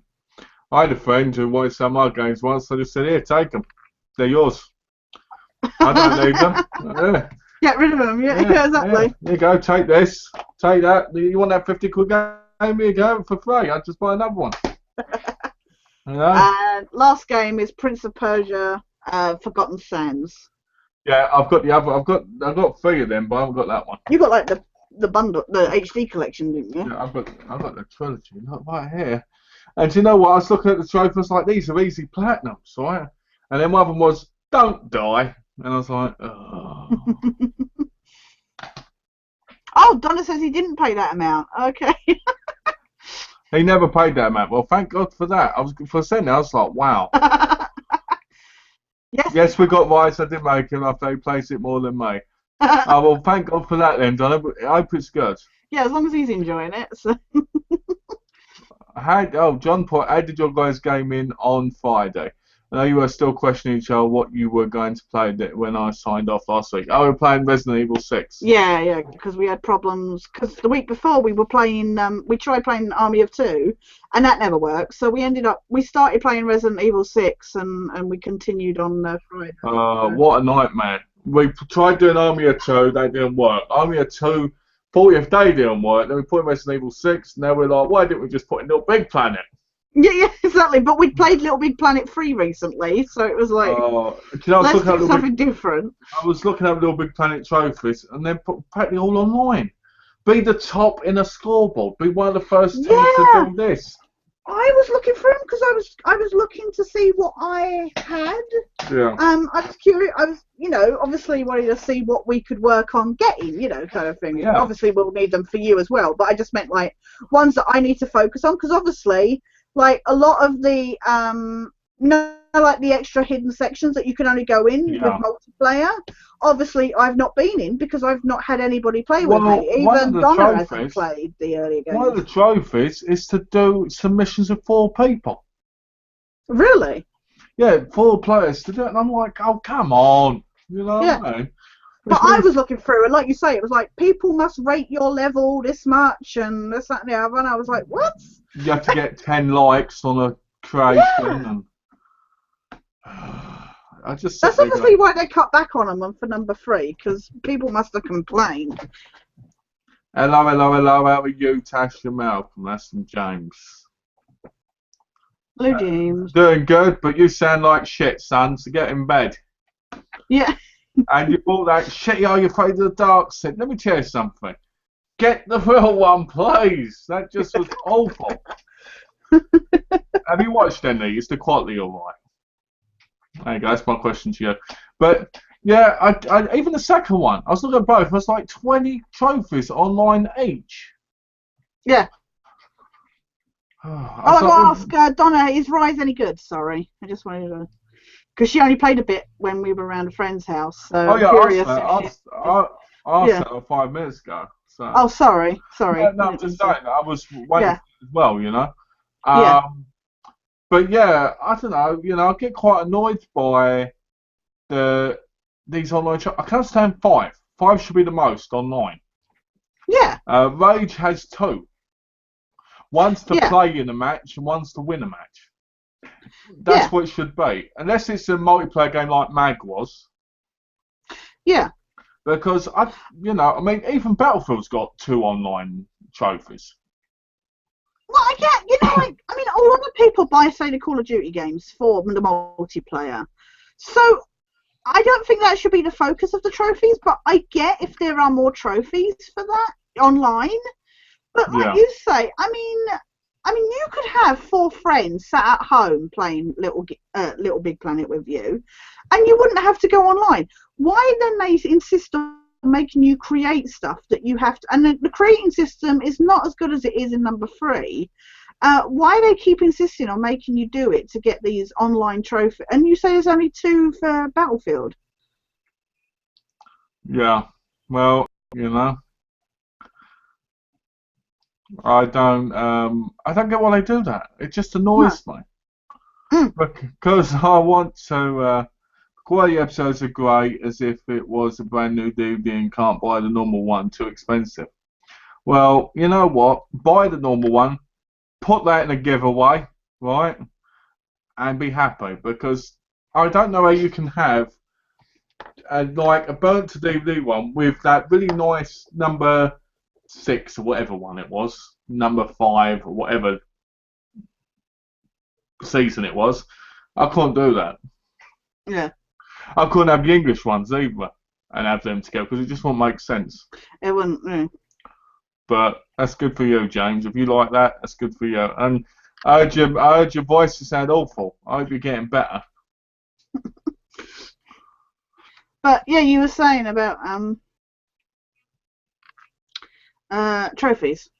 Yeah, it just annoys me. Yeah. Because I'm like. And the thing is, I wouldn't mind if the servers were going to be open for 10 years. It doesn't matter because you're still going to be able to do it. But their servers were shut down, every year. Like most of, like there's Battlefield ones which are shut down now. Yeah. Right? So how are you supposed to get the online ones? They should be able to do online, but also offline. Yeah. Well, this is the thing. It's like we said with EA and the Army of Two thing. The servers are down now, so what is the point? We're never going to be able to platinum those games or get trophies, certain trophies. Well, luckily, number 1 doesn't have any, so that's pretty good. Yeah. Open chat, please. Yeah, I didn't get that. I was going to ask you about that. I commented and put click on the join video thing, to be part of the conversation. Yeah. And we got 3 dislikes so far. Really? Wow. Only 1 like. That's sad. Yeah, that's me. Yeah. I don't get that. But anyway, I just don't understand these things with trophies. Like, I can understand with certain. I don't mind a lot of trophies if they're basic. Yeah. Like, win a race. Be in 50 races. I don't mind stuff like that. But when it's like win 50 races or win 50 matches, I mean, on the rest of one, I can do that. I'll just get into it and play it. Yeah. But when you want to play a game like this, I will play WWE 2K12. Right. You're not going to have as many people in there because they're all going to be on 13, 14, and 15. They're all going to be on there. Yeah, exactly. So you feel like, what's the point in even bothering buying them when you can't even have a go? No. Exactly. And then when you look at the offline trophy games, there's not that many of them. No. Which always makes me feel sorry for the people that like number 1 in the world's got like 850 plats because he must have bought more on release day. Yeah.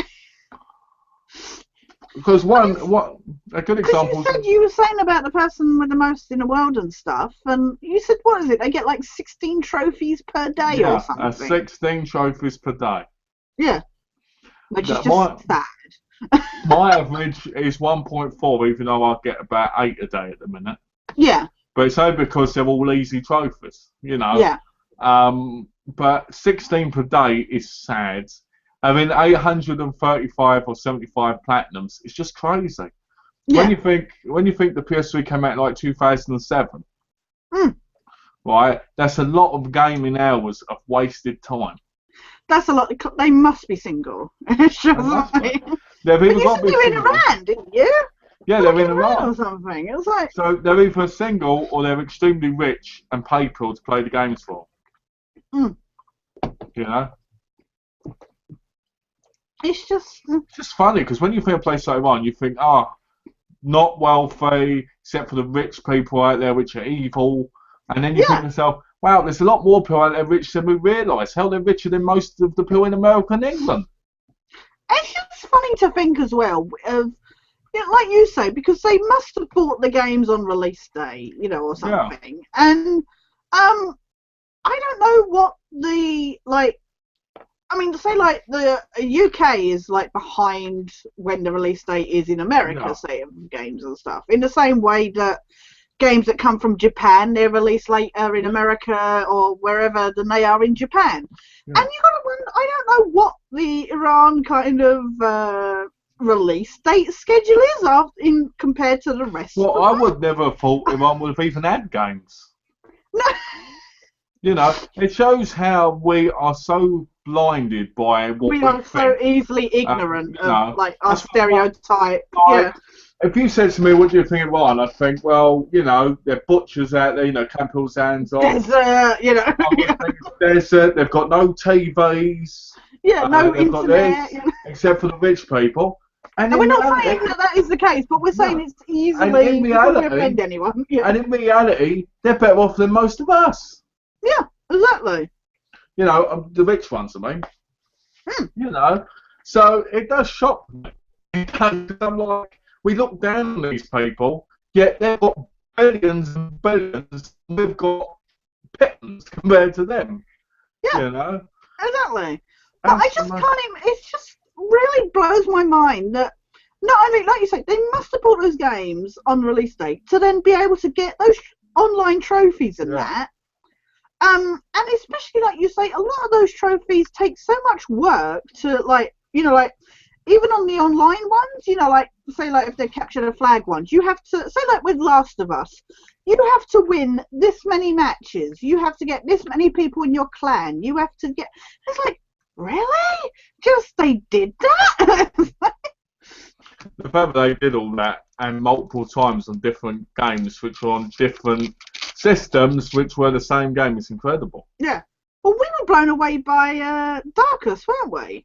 I mean, he had tons of, what was it, 99 plats or something? Yeah, it's got 104 now. Its recent one was Dragon Age Inquisition. Oh, really? Oh, yeah. Oh, because I sent him a message going, congratulations, buddy, you got one of the hardest trophies I heard was possible. And he went, it was all right, it was easy, just take some time. I went, oh, cool. Fine. And he went like this, and Sketchney. And I went, I never dumped him. Can I just state for the record, I sent a friend request, and then because I didn't accept his let's play sniper, he just dumped me. He did.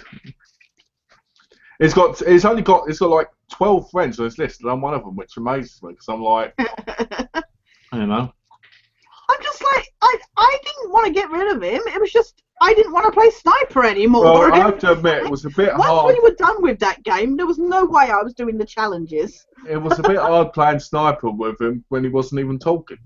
No, that was really difficult to communicate. What are some of your favourite songs, Tash? Favourite artists? Well, my favourite artist for definite is 60s singer Gene Pitney. Favourite group is ABBA. But I love stuff like Meatloaf and Queen. And I will do anything for love, but I won't do that. Yeah, go on. Because I know you like eclectic taste as well. I love stuff from the 60s, 70s, 80s. I'm sometimes, it's like you'll say, oh, I hate that artist, and then you'll hear one song by him and you're like, that's amazing, Well, it's like 50 Cent. I don't like any of his songs, but I like two of them. Yeah. I won't classify that as singing, I classify that as bloody rapping, which I don't count as the same thing. I don't like rapping, but I like some of Eminem's stuff, it's really weird. I like you, I'm very mixed, I have different things, I think my favourite's probably 70s and 80s. Yeah, I'm a huge Tamla Motown fan, so like in Spec Ops, when they're playing like Nowhere to Run, I'm sat there going, okay, you've got me, game, I love you. I gotta admit, the songs in that game are awesome. They're very well timed. Yeah. But do you know what I've noticed about that game? Playing it again, you notice he's losing it. Yeah, you do notice, yeah. because Lou go and Adam say things to me, and at the time we're just like, But then watch after him, he goes, what? When they say things like, what choice? Like, Yeah. and you're like, yeah, I never realised that. And But you they don't were, realise, like, when you play it the first time, you're like, what are you going on about? And then when they recap it at the end, because I didn't say last time that I'd completed it, did I? yeah. When you complete it and they show the flashbacks, you're still like, I don't get it. And then you actually play it through again, and you're like, oh yeah. I have to admit, I thought the ending was pretty good. Yeah. I didn't think the game was as good as it was rated. No. Yeah. But I think it's a lot better than most of the rubbish war games you get now. That kind of. You know? Yeah. I mean, I enjoy Call of Duty and that, but to me, they're all the same practically. Yeah. Yeah. Spec Ops is slightly different and actually shows what post-traumatic stress can do. Yeah, exactly. You know? As I've said before, I love the fact it doesn't glorify war. It actually shows it's actually really messed up, kind of thing. And I think the best part about it is because No North does the voice, it's like a voice you respect as well. So it's exactly. It's a voice that you feel comfortable with. You get into that character more. But do you have favourite songs? Sorry, saying about John's question. Well, probably nearly the whole Spandau Ballet album. Really? Yeah, I've got a thing about that. The group was so gay in the 80s, yet I absolutely love every song. I love True, and my sister's a fan of even now. I bought that, that documentary they had out? Yeah. And Martin Kemp's wearing this real gay leather kind of armless thing on. He's playing the guitar, and I'm like, this is awesome. And I'm like, I don't look gay at all watching this, But yeah, Spandau Ballet's always been my favourite group of all time. Yeah. My own problem with Gold though is the comic book presents. They did this was it 5 Men in a Car or something, and they had this thing where they put this CD in the machine, and for whatever reason, it jumps over and over again at this one particular line in the song of Gold. And now whenever I hear that song, it just makes me think of that scene, and I'm just waiting for it to jump over and over again. It's like, no, don't do that. Sorry, I didn't mean to cut you off. After the 12th April 2015, I'll be doing a video announcing a live interview. An Exiles and Lone Gunman actor. Do you know who it is? That's from James.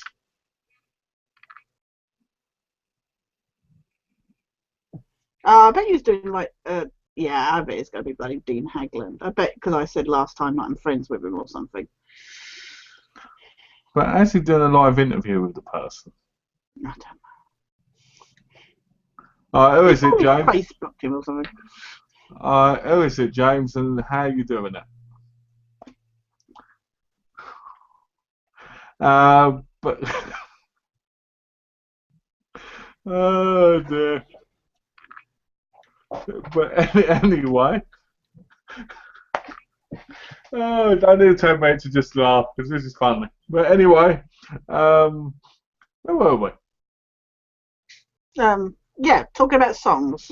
Songs, yeah. So Not I always remember that. What's that song? When My Sunshine Goes Away, and it does that thing where it sticks there. Oh, right, yeah. That's what that probably is like, Yeah. I've always liked Gold. I've always liked True. True is one of my favourite songs of all time. Yeah. I've noticed so many John Legend's All of Me. I really love that song. That's quite low. I listen to that quite a lot. And One Republic, Counting Stars. I like that song. Oh, I do like, yeah. I could name a whole list. I like Apologise and Stop and Stare by them as well. Oh yeah. Apologise is a really good song. Yeah. What else? I like Adele. I do like Adele. Oh, did you like At the Skyfall? No. You know what? It's so annoying because I love Adele. She's an amazing singer, but Skyfall was absolute awful. Bond themes are one of those things that can either make or break an artist, and I felt so bad. I mean, like, when you think of, like, Bond themes, you think of, like, Shirley Bassey belting them out. And it's so annoying because you know Adele can belt out the notes, but that song is a Skyfall. It's like, she could have done so much more, and unfortunately that song really drags her down, I feel. So. Quickly, James says it is Dean Hagland and on Google Plus Live Hangouts. Okay, we answered that one. But yeah, I mean, I liked Rolling in the Deep. Yeah. And Somebody Like You. Yeah. I like them. I keep trying to sing the next Spectre one. At the Spectre, we'll be flying in the sky.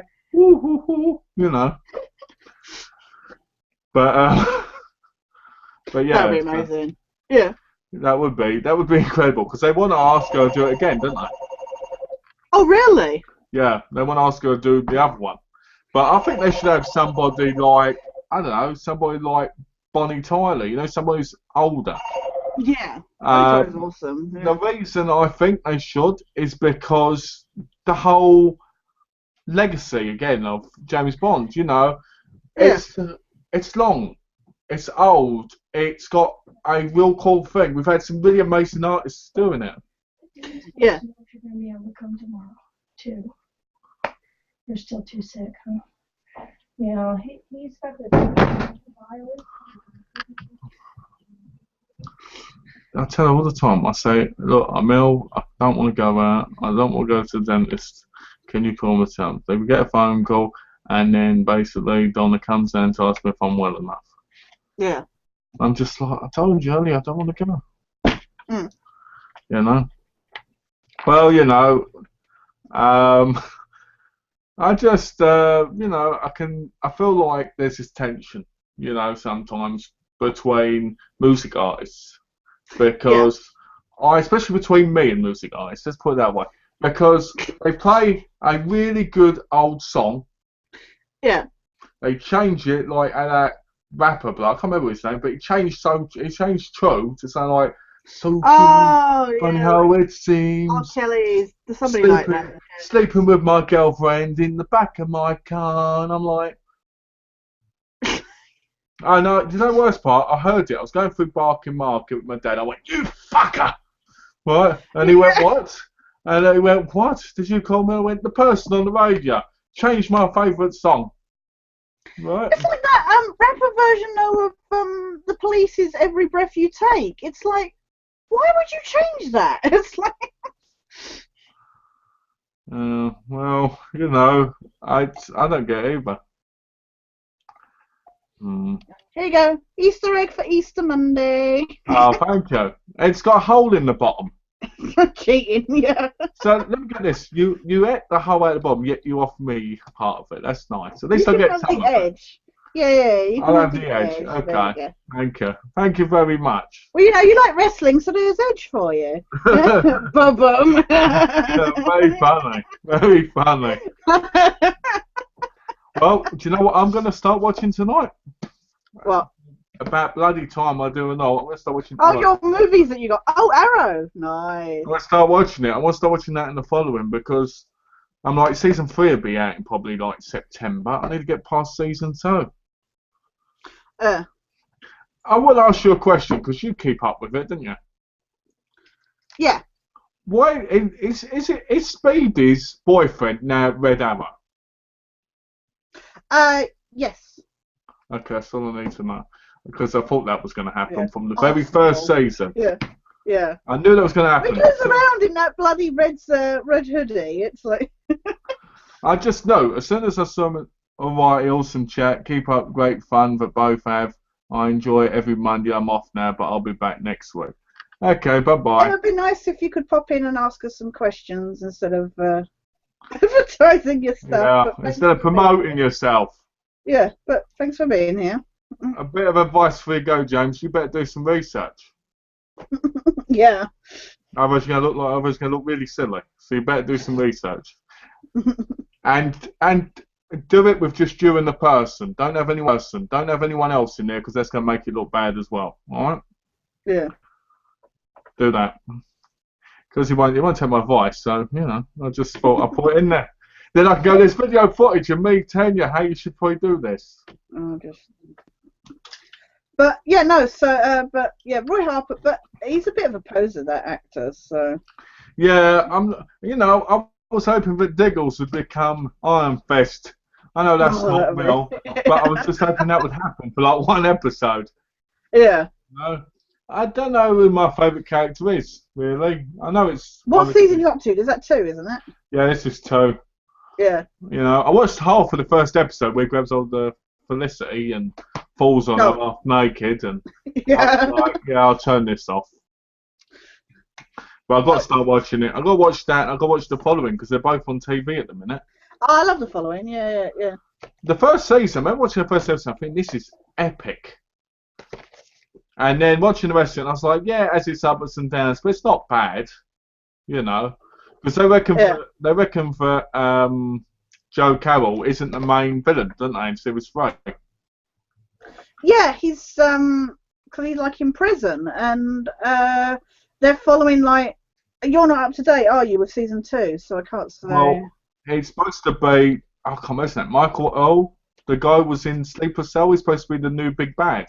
Yeah, because what it is like there was the evil twins in season 2 and their mum, and one of the twins is left, and he's like now running his own little vengeance scheme. So nice. Well, but I'm not up to date. I've fallen a few weeks behind. I've got it on my planner. So well, you know, I mean, I think he'd make a good big bad because he has got that kind of thing about him. So. But I feel.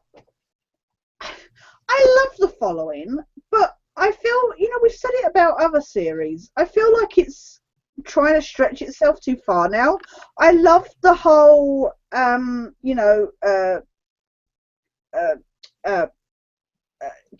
and Kevin Bacon's character. You know, that kind of, like we said with Batman and the Joker in a way, they had that kind of relationship.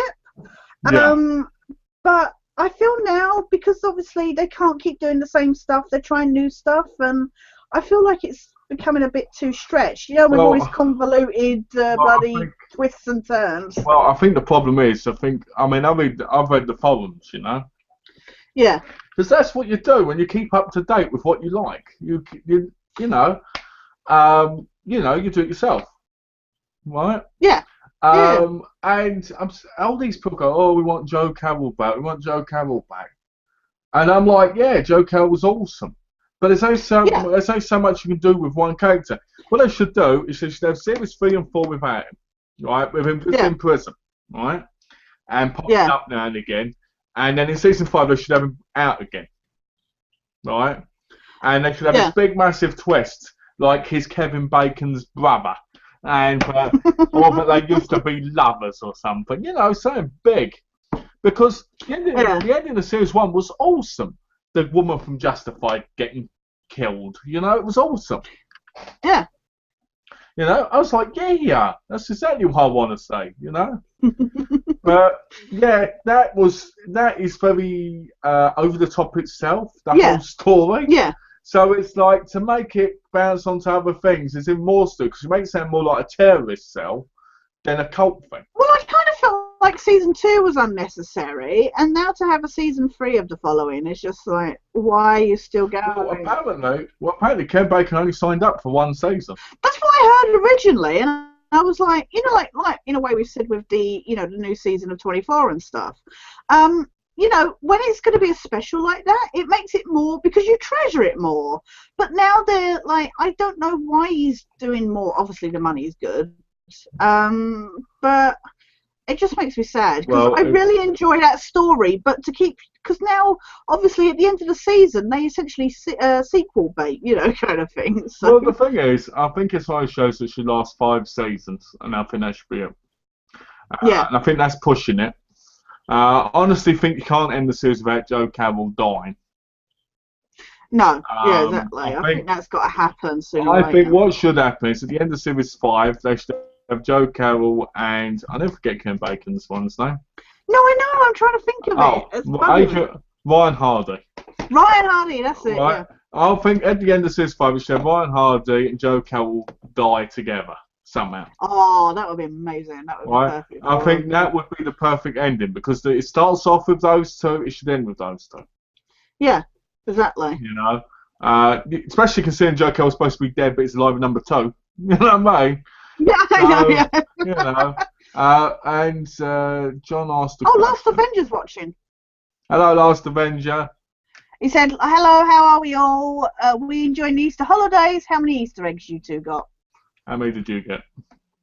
I got a couple of mine early. I got one from Jane. I got a nice one from Donna.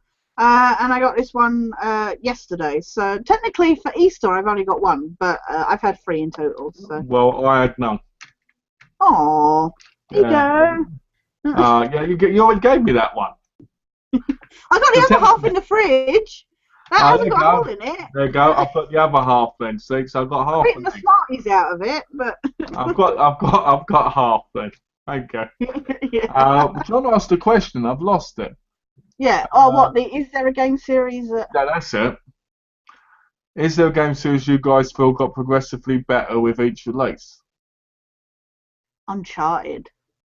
I think Uncharted has to be, yeah, because I think the first one was all right, but I think the third one was really good. I think the second one was in the middle of. It could have been a failure, but it could have been great.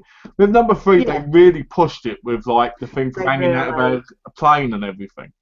Yeah, and the story was good. I mean, the problem is with that kind of series is it's easy for the same story to be rehashed, but it did feel like they were building on it, kind of thing. Well, I have to admit, I think number 3, showing the relationship between Sully and Nathan as well. Yeah, like really, where they met up and stuff. Yeah, you know, was really, yeah, it was really, really good because it kind of showed you why they're so close, and not only are they kind of best friends, but Sully's like a father to him. He's like a father, yeah, exactly. Right, and you can tell for Sully he's like a son to him, and you can tell that closeness is there because of the third game. Yeah, you know? exactly. And I think that cemented the characters in the history of gaming because of that amazing storytelling. Yeah, exactly.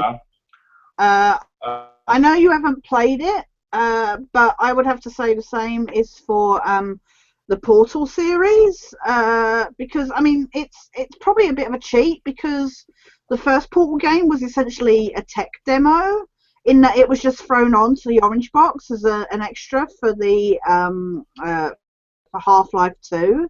But how much they built up on it in the second installment was amazing. So, and as we said before, sequels can sometimes be the worst things ever, but that was an excellent franchise as well. But sorry, I didn't mean to cut you off. I was just trying to think of stuff. But he also asked what we think has got worse, and I would say Resident Evil without question. I'd probably Saints Row. And GTA. Well, you know, yeah. I won't say GTA. I'd say GTA has kind of gone stale. Yeah. I would say it's gotten old. There is a lot to do in it still. Oh, yeah, yeah. So I won't say that's got worse. I understand why you would. Yeah. Oh, no, I just think it's got, like you say, it's gotten old. The novelty's gone, and it's... But I would say the Assassin's Creed game. The Assassin's Creed game have got worse. Yeah. Especially storytelling. I would say, what other game series are there? I'd say Metal Gear Solid. I don't know. I don't think they got worse. I think Ground Zeroes has got really bad. Oh yeah, definitely. You know, having Keith Sellers the voice has ruined that game for me. But up to 4, they were doing really good. Oh, I agree with Donna. As well. Donna puts the Elder Scrolls got better as they progressed, and I agree, they have. I love Skyrim. Yeah, yeah. I think they're very basic though, but I think they're better. They've gotten better, yeah. Oblivion to me is just awful. Yeah, I didn't like Oblivion. I saw Skyrim when I was looking at games to pick up, and I was like, I didn't get on with Oblivion, but I know Skyrim is a lot better. It is, because they're releasing the online one now, haven't they? Yeah. And it's been plagued with issues and it's been pushed back like 2 years. Really? Yeah, it's just coming out now apparently. Mm. Because I pre-ordered the special edition with the figure and and the book and everything. Oh, yeah. And that was when I was in England, and then I cancelled that and pre-ordered it in America. Yeah. So we're looking at nearly 2 years. Mm. But I'm thinking about not doing it because I don't want to be in an online game. No, you don't want it, yeah. I don't think it got better, but I think Silent Hill stayed relatively strong through its different incarnations. So. I don't know. I played number 2, but I don't think I played the others. Yeah. That's something I want to pick up in HD collection as well, 2 and 3, and then get the other ones. Yeah. I enjoyed 4. A lot of people put 4 down, but I actually enjoyed it. So, Homecoming. To be fair, Homecoming I'm not a big fan of because they went the same route as Resident Evil, where they became more action based, and it was really, really awful. But well, the worst part is we can't blame Americans for this. We can. It's the Japanese. Yeah. It's the Japanese who are making those games, and you're like, well, yeah. So you're highly influenced by the American movies. Yeah. Fear went downhill. Fear was a good series, and then it went absolutely tits up. I've got all 3 of them. I've never played them. I'm going to play them eventually. Mm. Number 3 is diabolical. Is it really? Yeah.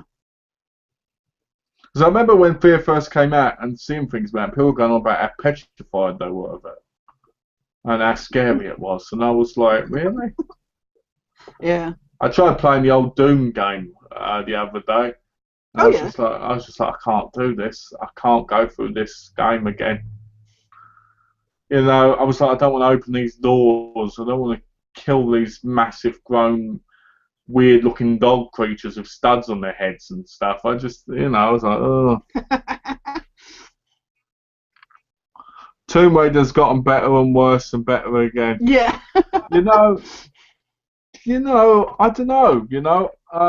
As somebody who's played all the Tomb Raiders, I don't know if you have you, Tash? Not all of them. I've played ones here and there. I didn't get on with number 3, I think it was, or something. I can't remember. On PC. I have to be honest. I like the ones that have people in them. Right. I don't like having to shoot dinosaurs. Remember the first one we had to kill this dinosaur thing? Oh yeah. I don't like that. I like number 2. Number 2 is my favourite because I like that you had the monks and you had the Italians and all that. I like that stuff.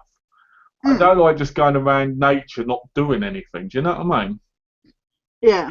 The newer one, I have to admit, you didn't like the new one, did you? As fun as it wasn't a Tomb Raider game. No.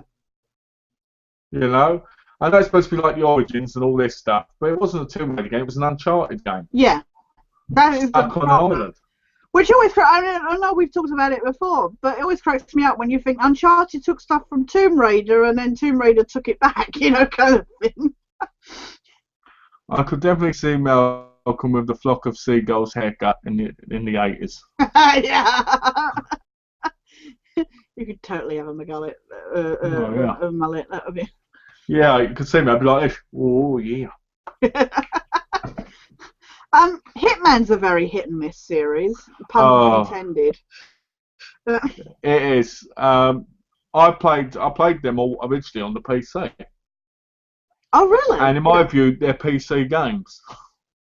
Yeah, they are. They're very much. They're PC games have been made. Absolution, I would say, is more of a console game. Yeah. But the others, like Blood Money, Contracts, and so forth, they're all, to me, Silent Assassin and the first one, to me, they're more PC forced onto a console. Yeah. Especially if you play 2 and 3. If you play 2 and 3, they're very console-like on the controller. Yeah. You Splinter Cell got better.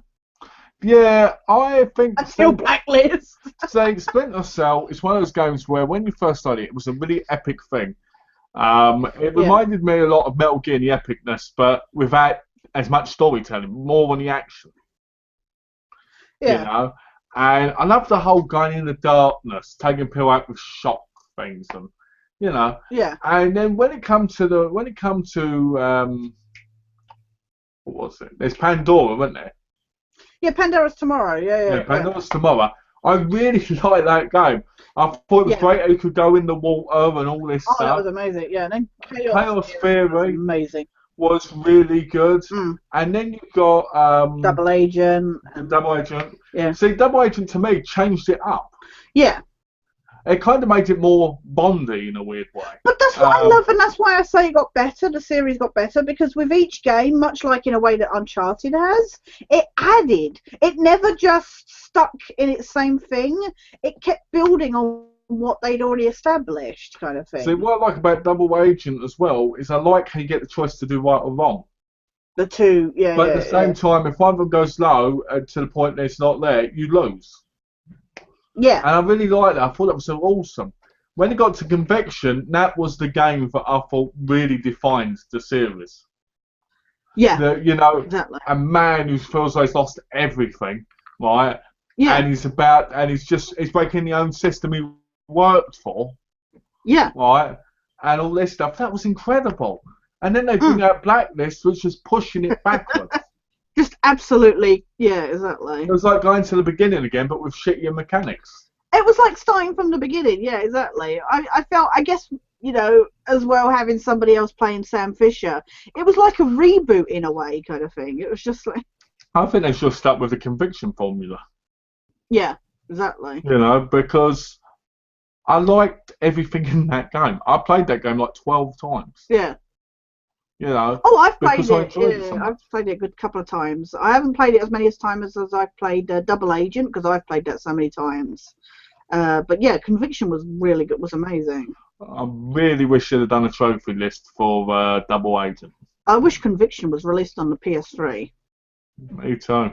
Now, why didn't they say they should have done an HD collection for 1, 2, and 3, then they should have done a volume 2 for the other one? Oh, the new ones. Yeah, exactly. You know, what I liked as well, one of the things I really liked about Double Agent again was you kill the leader, but you have to still go after the boat and get the bomb. Yeah. Which I thought was great because it wasn't a ridiculous ending. It wasn't. You had to stop. Yeah, exactly. You know, so yeah, it was. Yeah. Sorry. Okay. No, I was going to ask you something separate. So. Go on. Because Sure. you've played the new Battlefield Hardline. Have you seen they've got a new Rainbow Six game coming out? I have Siege. Yeah, Siege, where you're playing as like either the cops infiltrating or the bad guys that are taking over this house. Basically the same game. Yeah, and I'm fascinated like on your thoughts because obviously they're two. You know, previously they've been primarily military games. Yeah. And now, like, Siege looks more like, I don't know if you ever played SWAT. Yeah. It looks a lot like SWAT in a way. And I'm just curious on your, like, what you think about primarily military games now turning into this kind of cops kind of thing. Well, you know what? I really... This is going to stay on the same subject. I recently downloaded the old Call of Duty game because it was on my download thing from ages ago.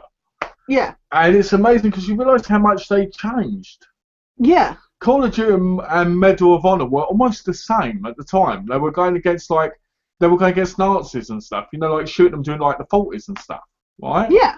And Medal of Honor became like what Call of Duty is now, right? And didn't really do as well because Medal of Honor hasn't got as many games coming out. No. Call of Duty seems to be stuck in its path of now going into space and yeah. And now they've got technology a where they've got exosuits and that where you can jump in the air and that to try and mix it up. Yeah. Battlefield was basically being on the battlefield. Yeah. And now you're on the streets as a policeman. Now, don't get me wrong, I like the story, I enjoyed it, right? But we want battlefields. We want, you want to be in a war zone. That's the whole point of these games, to be in a war zone. I know the streets are a war zone. I know people can go, but they are. But at the end of the day, you play Bad Company and you go, oh, look, I'm in this area and there's enemies all around somewhere, right? Yeah. In Hardline, you don't feel that way because you can arrest them. Now, I arrested nearly everybody in that game that I could, other than, the main shooting thing. Yeah. right? With your Even endless on the supply of handcuffs. yeah, and I just see him put handcuffs on him. And if so, how does he do it without them wiggling about, making loads of ching ching noise?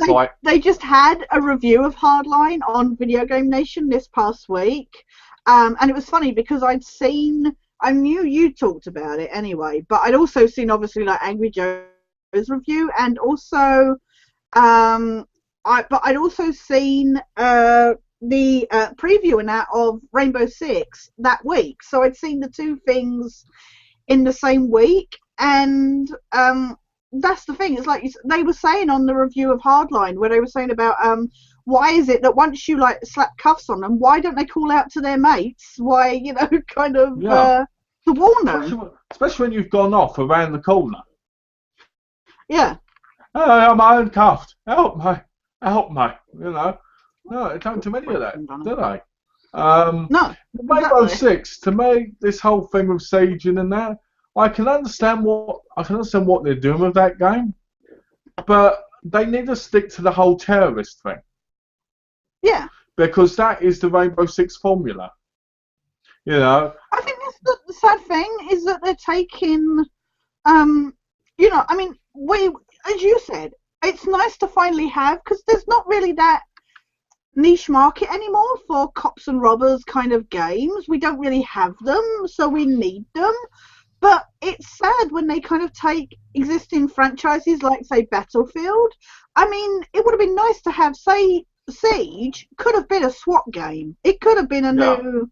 the fact that it's using the Rainbow Six name instead, I mean, I guess, I don't know who made SWAT, I can't remember. I don't know if they're even in business anymore. Although I thought it was like EA or something, but whatever. The fact is the fact that it's going under a Rainbow Six title is instead of something like SWAT. Well, I mean, that could have been SWAT Siege. That would have been an amazing name. But this is the thing we get split. It's like the Assassin's Creed. Originally, Assassin's Creed was going to be Prince of Persia. Prince of Persia. Yeah, right? Exactly. If they'd have made it, if they'd made that instead of Assassin's Creed, it would have been taken on the same thing. Yeah.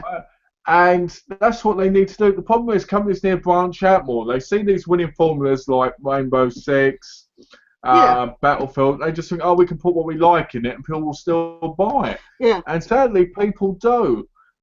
Things like the Hardline one, to me, was nothing like a Battlefield game at all. Yeah. Even the story was really stupid, Yeah. And I mean, don't get me wrong, I enjoyed the game. I thought it was great. But it's not a Battlefield game. They should have made it in a separate, game, like you said, with the whole SWAT thing. Yeah. From what I've seen of the new Rainbow Six one, it doesn't look very Rainbow Six-y. It looks just like every other game out at the moment. Yeah. It doesn't look very replayable either. I'm just like, I mean, I want it. It's annoying because it looks like a good idea. And I've been waiting for a new Rainbow Six game since Vegas 2, which was a good few years ago now. But so I want it, but at the same time, like you say, it doesn't look that amazing. It just looks very samey. Yeah, and I think that's the problem. Yeah. Because I think they could. I just think that there's no new ideas now. It's like Bloodborne. I haven't played it, and I've heard it's really good. But I bet you if I played the Dead Souls games, or Demon Souls or whatever, right? Dark Souls and Demon Souls, yeah. I saw Dark Souls when I was looking at the PS3 games, and I was tempted, but it was like $15.99, and I was like, no. It's just... Yeah, well, that's it. Dark Souls comes out this week on the PS4, number 2. Yeah. It comes out tomorrow, actually, on the PS2, on the PS4.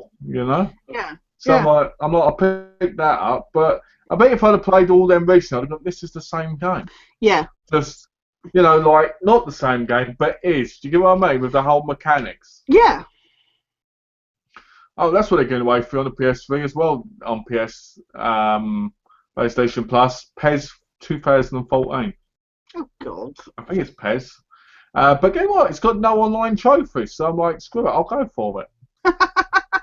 It's got no online trophies, why not? You know what I mean? Yeah, exactly.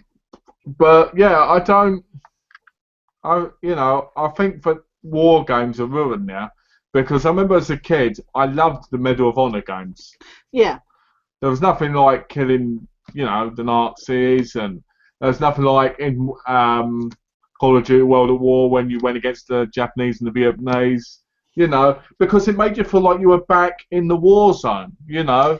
Yeah. And it wasn't even against the cultures, it was against being a good game, you know. Like in Assassin's Creed where you're going against the English.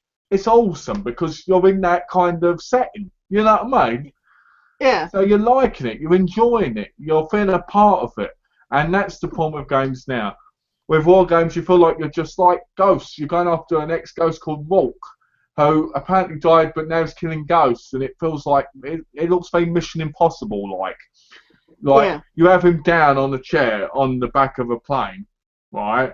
And the bit's open, the cockpit bit's open, you know, at the bottom. And then this plane comes up, blows it up, he goes flying, two guys pop down, they untie him, he drops down on the bar and goes, if you ever fancy being a part of my team, look me up, kid, and he gets pulled away. You're like, this is Mission Impossible, this isn't Call of Duty. Exactly. You know, and it's things like that which I think really ruin gaming experiences. Because as much as we enjoy them, why don't they just make Mission Impossible the game? Why don't they? Yeah, exactly. It's like because they haven't had a decent Mission Impossible game. It's like let's put it into other games. Well, see, the thing is, I actually like the one that was on the PlayStation and the Nintendo 64. Yeah. I thought it was great. It could do the face, even though your face never looked like a face. Yeah. And that I really love that game. To this day, I still enjoy playing it. I play it on the desktop all the time. Are you going to go see the new Mission Impossible movie? I'll probably wait till it gets released. I'll probably wait for it you know, Blu-ray. If I'd have been still in England, me and Mark, my cousin, would have gone. All right, yeah. We probably would have gone to the IMAX and watched it on the big screen. You know what? I've never been to an IMAX. IMAXs they're great, but Expensive. to me, yeah. Well, I'm lucky. Both times I went in there free. Oh, well, that's all right then. Because my cousin trained the guy who was working there. He said, here, take some popcorn, take a couple of big, massive 1 litre drinks with you, you're done. All right, fine. In the cinema business, it's about who you know, you see? Yeah. But seriously, I would have gone. It looks interesting, but I'll probably wait for it to come out. Because the nearest cinema to us is about 2.5 miles away. Yeah. So, you know, Donna doesn't really like going to the cinema either, and I'm like, well, I'll wait for it to be released. You know, what annoys me is this whole on-demand crap. Oh, Taken Free is out on demand before the Blu-ray release, which makes me go, oh. You're kidding. Yeah, I hate this when it comes up like for Sky Store on, you know, and I'm just like, well, it's not even out on Blu-ray yet. I don't. That's why people legally download movies, because it's like, this is why people do that. Yeah, exactly. You know.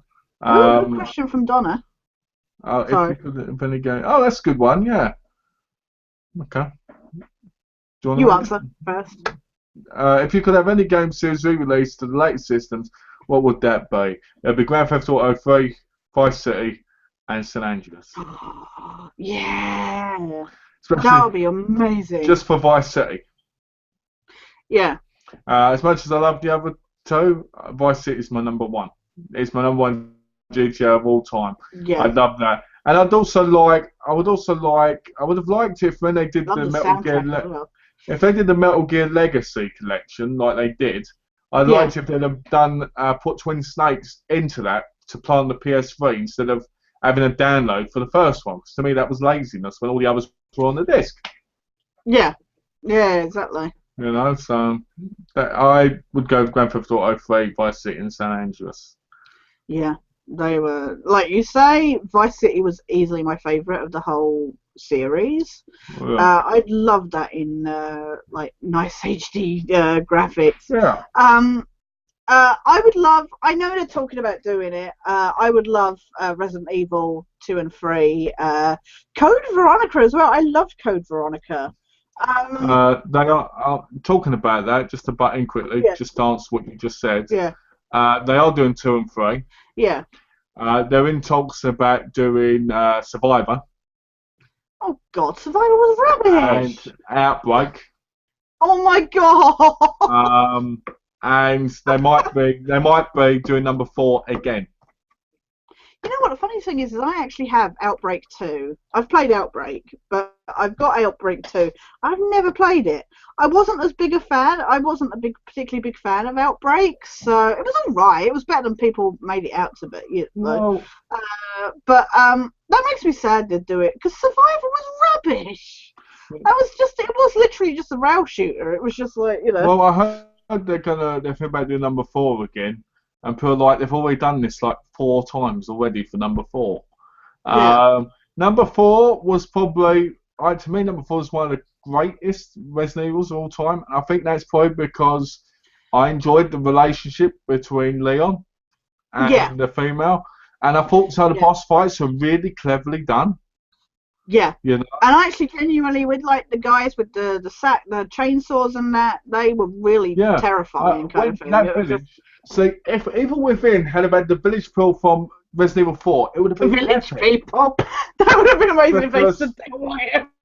Because that's you know what I mean. I don't know what else to call them because they were, weren't they? They were village people. They were village people, yeah. Right? But you know why? Villagers. But if it had them in it, in Evil Within, it would have been a lot better than the piece of crap Evil Within was at that moment. They used to smash the windows and climb through them and stuff. Yeah. You know, and I really enjoyed that. And then like the cult people with the black hoods and that on. Yeah. And then at the end with the military people, it was just an epic game overall. Was it Resident Evil? Not really. It was action. Right? But if number 5 and 6 were anything like 4, that would have been awesome. Yeah. You know? So. I wish the original Raymans, even Driver, I know I reviewed that, but the original Raymans sounds really silly because they were good graphics for what they were on, but it would be nice to see them on a newer console, like re-release kind of thing. Driver was, I remember I played the first Driver, and it was terrible. I mean, it was fun, but when you think of it now, it was terrible. But when you think of it now, exactly. I would like that number 2. I always wanted to play number 2. Never got a chance to, but always wanted to. Oh, did you not? Oh, it's amazing. It's excellent. And I saw it in a shop window years ago, and I was a kid when it was out, you know. Yeah. And I wanted it. It was too much. And I always remember thinking at the time, wow, he gets out of the car. Ooh, yeah, I know. That was the most mind-blowing thing at the time. Yeah. I was like, I want to get out of the car and get back in it again. Because that's awesome. Because on the PlayStation 1, you'd never really heard of that. Well, like I say, you know, as I said in my review as well, at the time, the fact it was on 2 discs was the most insane thing you'd ever considered, you know. Right. Like Metal Gear Solid. Metal Gear Solid was on 2 discs, wasn't it? Yeah. I never get that. It was after you beat Sniper Wolf when you go through that bit. Oh, yeah. I never get that. I always think to myself, she's looking at me. She's watching me. And I never get Octagon crying about, you know. I'm trying to think what else I'd like to be re-released. There's so many games, like, it's difficult because I can still play, like, I guess I'd have to go further back, because I can play, like, my PS1 games still on my PS4. Silent Hill, Shattered Dimensions. Shattered Memories, yeah. I always get Dimensions wrong. Why do I always say Dimensions when it's me? Is there another game called Dimensions? Not that I know of. I always get Prisoner of War. I know that's one of your favourite games. That would be awesome. The Suffering would be brilliant to bring out next-gen graphics. That would be amazing. That was disturbing when it was Why don't they do a Prisoner of War Great Escape combo? Just because then it's similar, wouldn't it? I would love to play Prisoner of War and have trophies for it. That would be awesome. Yeah. You know, why not instead of doing all these shitty indie games, they bring out the old ones and give them trophies? Yeah. Even if it was just on PSN. Yeah. I was going to say Bionic Commando, the original version, but from what I've seen, I think there is a PSN version that you can get. I'm not sure. Is there? From what I've seen, you know, in the same style as the original version. I saw somebody. Is Prisoner of War on PSN? I know of. Have a look quickly. Because it was a PS2 game, so. Yeah, but there was a lot of PS1, PS2 games on. Yeah. Oh no, yeah. I just searched it up. It looks like it might be. But it is. What would you have, Donna? As soon as she asked the question, curious what Donna would have. What about Dino Crisis? Oh yeah, that needs to be re-released. That'd be good, wouldn't I'm it? surprised that hasn't. With the new Resident Evils and stuff, considering how popular Dino Crisis was, I am surprised that's not been redone. Yeah, because they could easily do that because people would like that. Dinosaurs in new graphics would be amazing. I got to admit, I was really off about getting the first one, remastered. But I was looking at it, I was like, wow, it has really, really been remastered. Yeah. You And know? it's nice it's not completely the same as like the, it's not just a copy of the GameCube version in a way.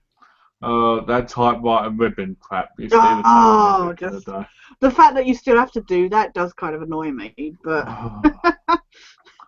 I used to, But I am genuinely surprised that Dino Crisis hasn't been redone. I always remember the first time I played Dino Crisis is the fact that I picked it up in the shop and it said by the makers of Resident Evil. I was like, I'm having. I do miss the days of going in stores and looking at games like PlayStation 1 games and having no idea whether they were going to be good or not and buying them. Yeah. Nowadays I look up a lot of games now before I even buy them, and it kind of takes away the mistake. Yeah, that's what What's that? Assassin's Creed, of course. What, on the PS4? That's a bit... I don't know. I guess it would be nice to have, let's have a look. Because the first one's graphics aren't that great. It would be nice to have them on HD. If there's 5 of them, they could do a collection, I guess, like they have done. They could do a collection of the 5. Yeah. But I don't know. I don't think... I don't think know. it's old enough to re-release it, though, is it? I don't think there's I don't think there's a point for because of the age. If it was PS2... The first 2, maybe, but, yeah. I don't think they can, But, I don't know, we never know. It could happen. Anything's possible, exactly.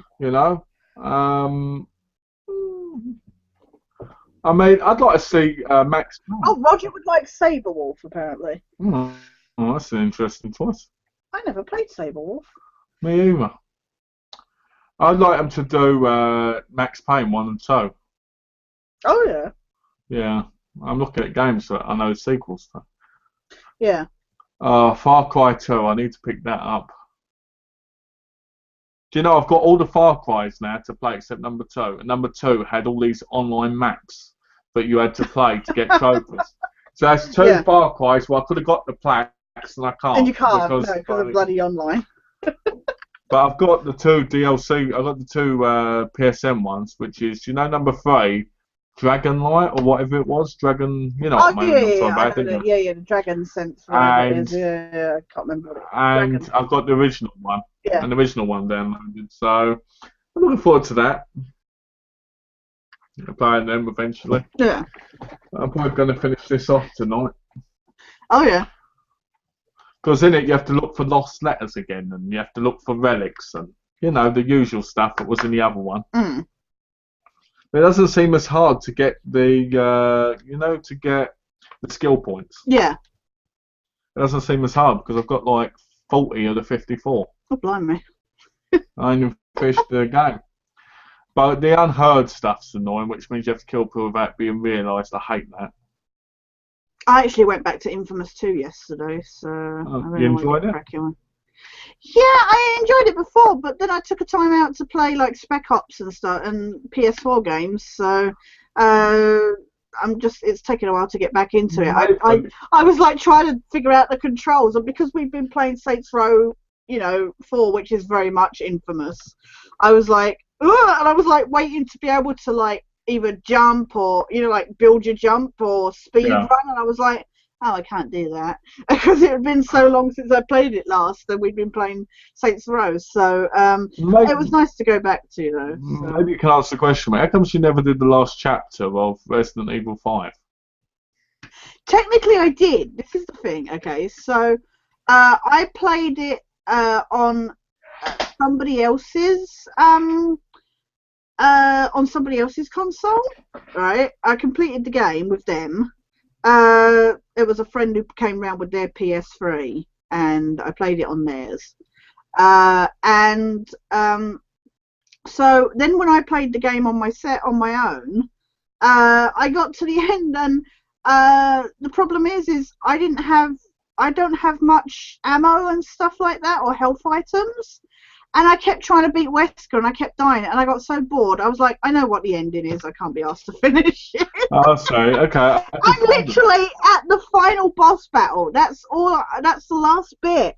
I'm literally at the end, but because I was getting frustrated and I kept dying, it's probably something I could invite you in on when you've got the game. But yeah, I was just so frustrated. And I stopped playing it. Well, when I get the game, we're going to go through it anyway, aren't we? Oh yeah, no, definitely. Because we can pick up the eggs and stuff and get the trophies and. Yeah, that'd be good. But yeah, no, I got so, and because I'd seen the end, I was just like, oh, there's no point.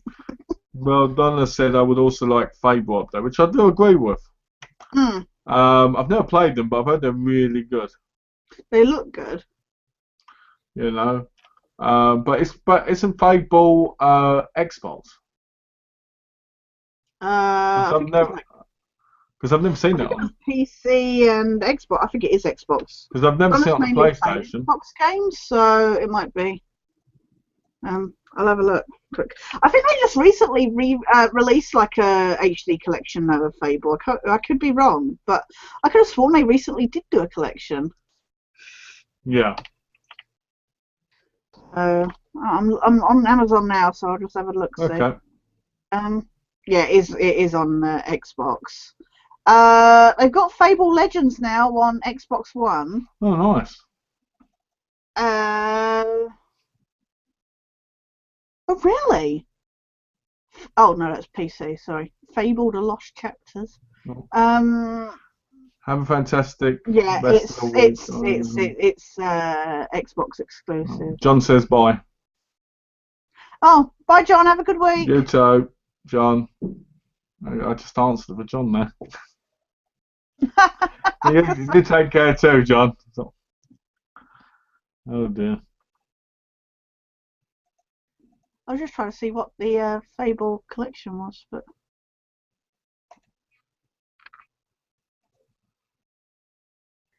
Oh no, I don't think Fable Legends is a collection. I think it's just a new game. Oh, okay. But there you go, Donna. It's a new game to get on your Xbox One. Well, if anybody's got any questions, we're going to be ending in 10 minutes. Yeah. So get your questions in. You will ask your questions. Have you got any movies you're going to? Because you bought a couple of DVDs, Blu-rays the last time you bought games. So anything else you? No, I didn't. I bought Sons of Anarchy season 7. Oh, right. Off eBay, and the guy keeps sending me messages going, "Oh, MJ, it's the best series ever ending. I really like it. It's a lot of fun. Are you buying it for yourself or are you buying it for someone else?" So I thought, I'm buying it for myself. And he went, "Oh, I'm going with Samco and all this." And I'm like, and that was on eBay. Yeah. That's bizarre. Yeah. I said, Donna said that, and I said, well, he's probably just talking. Excited? Yeah, just striking up. So I bought that. I bought the Back to the Future game, so I really wanted to play that. Oh, you did? Yeah. Yeah. Well, I think about it. Let's have a quick look and see if that was shipped. So I want to play it as soon as it gets here, because it's one of those games I know I can just breeze through. Is that the Telltale one, or? Yeah. I enjoyed it. I played one of the. I never bought the whole set, but. Oh, the guys shipped without tracking, right, when they do that. Let's have a look. See where the tracking is. I've got another message from the bloke. Donna's been enjoying selling stuff on eBay, hasn't she? So. Yeah, I mean, when I had to move, it was such a hassle. Well, as Donna said though, they've had all this stuff sat in their cupboards, just gathering dust when they could have, got the money. But the problem is when you've got the stuff, is only stuff's like been on the stock market.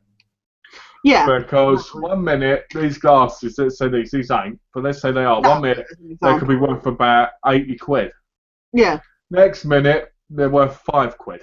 Then they go back up to 60 quid, and you're like, so how do I do this? Because it's like It's like a lot of my wrestling DVDs I've got. A lot of them are rare, so a lot of them can go for either 20 quid or 80 quid. And it's just like, when do I put it on there? How does it get them all, you know? So eBay's a real gamble most of the time. Yeah. I just am wearing these. It is. That's the problem. I just am wearing these. They really sting your eyes. Yeah. You can't keep them on for long. They're quite uncomfy. They are. No, it's not that. It's just, for some reason, when I look at the screen in them, it stings my eyes like anything. It's really weird. Yeah. They're not supposed to do that. It's funny, though, how YouTube can be such a small place. You know, like how you think it's so huge and that. Because, you know, one of the new carers that was over at the weekend, she, I mentioned, I can't remember what it was, I said something about how, we'd been gaming, and she was like, oh, do you just know each other via gaming? I said, oh, no, we both do YouTube videos and stuff. She's like, oh, yeah, my boyfriend was watching somebody doing a Loot Crate unboxing, and she said, oh, so now he wants to get Loot Crate, and because I just recently seen Boogie's one, I was like, is it a big guy, you know, kind of thing? She was like, yeah. I said, with glasses? And she was like, yeah. I said, is that Boogie? She was like, yeah, that's right. I was like, that is so bizarre to think that some random person is watching the same videos you watch, kind of thing. Yeah, exactly. It's crazy how YouTube connects you. I mean, imagine that. If you ever got as big as you know, him, most people would know who the hell you were in the world. What do you think? I mean, what? He has like 2 million subscribers or whatever. I could be wrong, so I apologise if it's more. But I'm just saying, you think 2 million people in the whole world, and yet I found somebody, I said something to somebody who'd seen the same video that I'd watched. Well, do you know what? It makes me feel sorry for people like PewDiePie. Yeah. Because he must go out and people must recognise him, surely. Just everywhere, yeah, exactly. Right, and it must get a bit creepy. Yeah. You know? I was watching, like I say, this, they had like this mini movie on YouTube about several YouTubers. They were mainly British ones. And there's this girl, Zoella, that does like makeup tips and stuff. And she was saying she had stalkers and that. And I'm like, that's really weird to think of somebody that just does YouTube videos having. But the question is, Tash, would you like a YouTube stalker? Goes, hello, some flowers. And then go like this, I've got some candy for you. You'd probably be like, really? Yeah, I'd be like, okay, get your head sorted. I'm outside your window looking in. It must be weird though, it's like you say, it's that celebrity status now of like YouTube. It's but the thing is, there is no celebrity status really. It's just people's imaginations again. Oh no, exactly. It's people projecting their adoration. It's people who are sad. What I mean by this is, you and me, we like people like Boogie, we like people like Angry Joe, right? We enjoy their reviews, we enjoy hearing them talking. But I'm not going to go, oh, it's Angry Joe over there. Oh, I'm not worthy. To me, Angry Joe is just a normal guy who just does YouTube videos.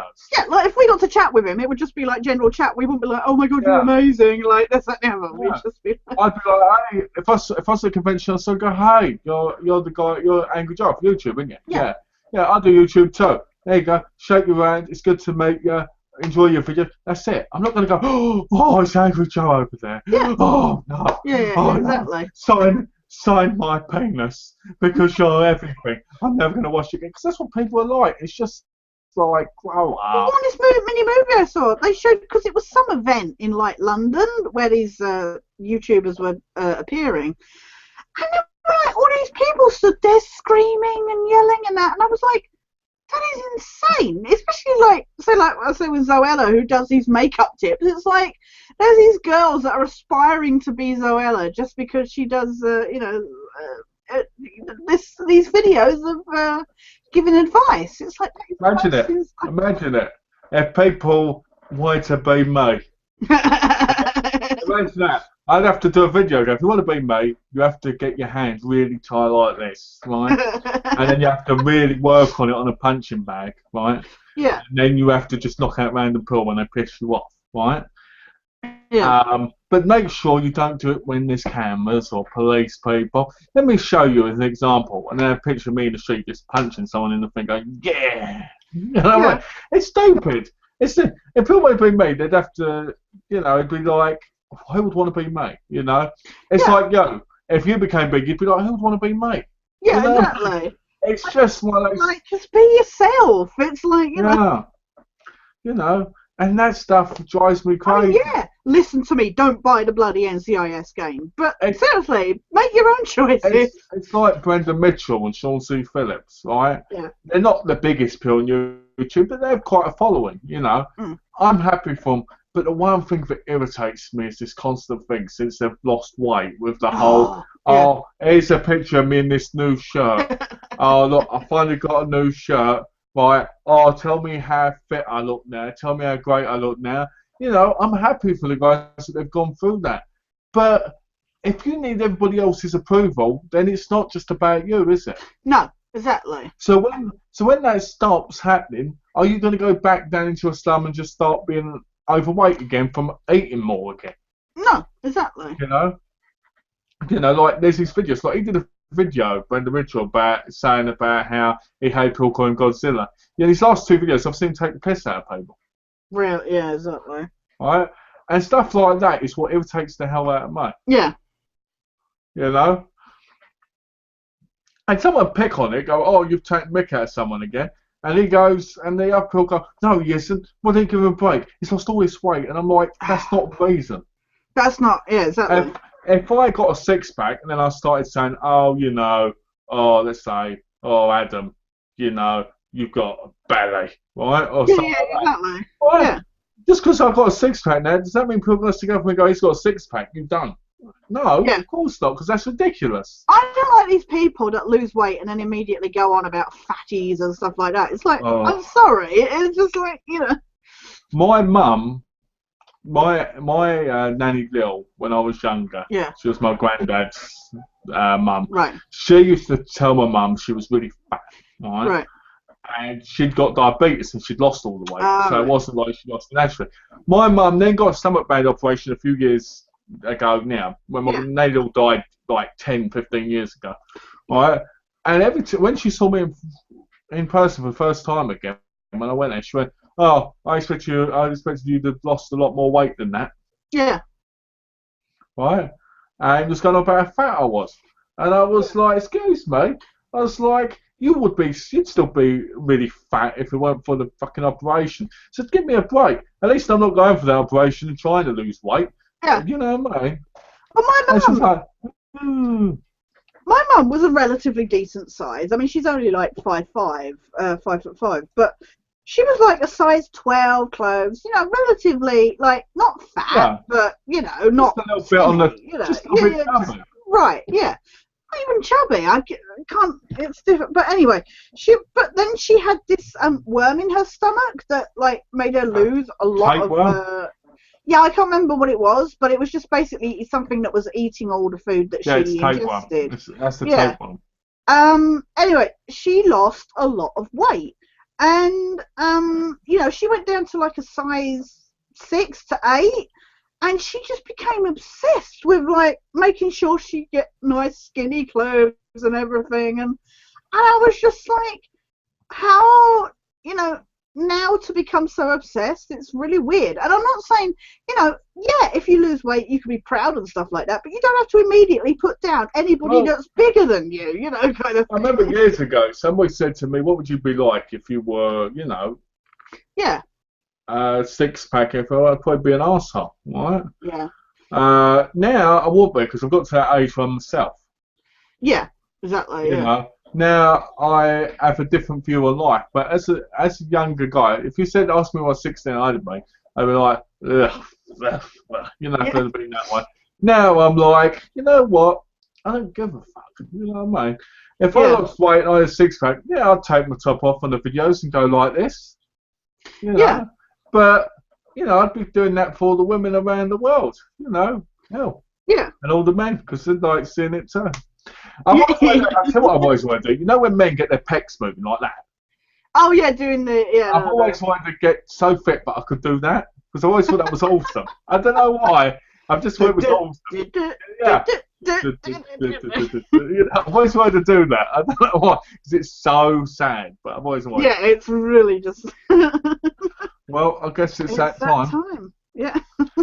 Well, would you like to say anything before we go? I want to say a special thanks to John and Donna, who asked us some really good questions tonight. Thanks to Last Avenger, who turned up in the YouTube chat. Why does he always turn up like? Just grateful he turned up at all, because nobody else did. Although he didn't make any other comments, so thanks for coming. That's kind of sad. I said thanks for coming anyway. Yeah, exactly. Thanks for coming anyway. Thanks to everybody else who's watching. And happy Easter, everyone. And hope everybody has a good week. And look forward to next week. And thank you to Malcolm for having me. And please subscribe to his channel. And if you get the chance, please subscribe to me. I just want to add to that having Tash bit that it has been multiple times in a week. Yeah, exactly. I'd like to thank everybody for being here, especially Donna. I appreciate you popping in because it means a lot. Because being a real friend of Tash's, it's kind of nice, Yeah, it's nice to have that support, kind of. Yeah, it's nice, So I'd like to say thanks to you. I'm glad you're enjoying Rise, and I'm glad you got an Xbox One finally, because I know that's been a real. We want that kind of thing.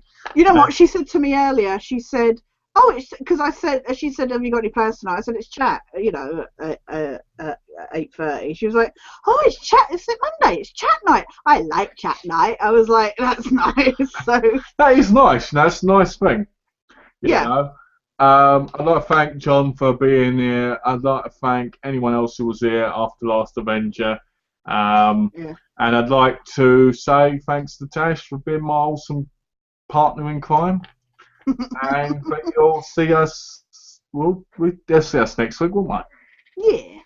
Yeah. Game of Thrones starts next week, so I'll be all hyped up. When does it start? What day does it start? I think it's the 14th. I think it's the Tuesday. I could be wrong. I'm pretty sure it's Tuesday. Yeah, it is. Yeah. All right, so we'll see you guys next week, and we hope you have a lovely week. And thanks for joining us, and join us again next week. So thanks, guys. Take care. Have a lovely day. From me and Tash, aka Sketchney. Goodbye. Bye.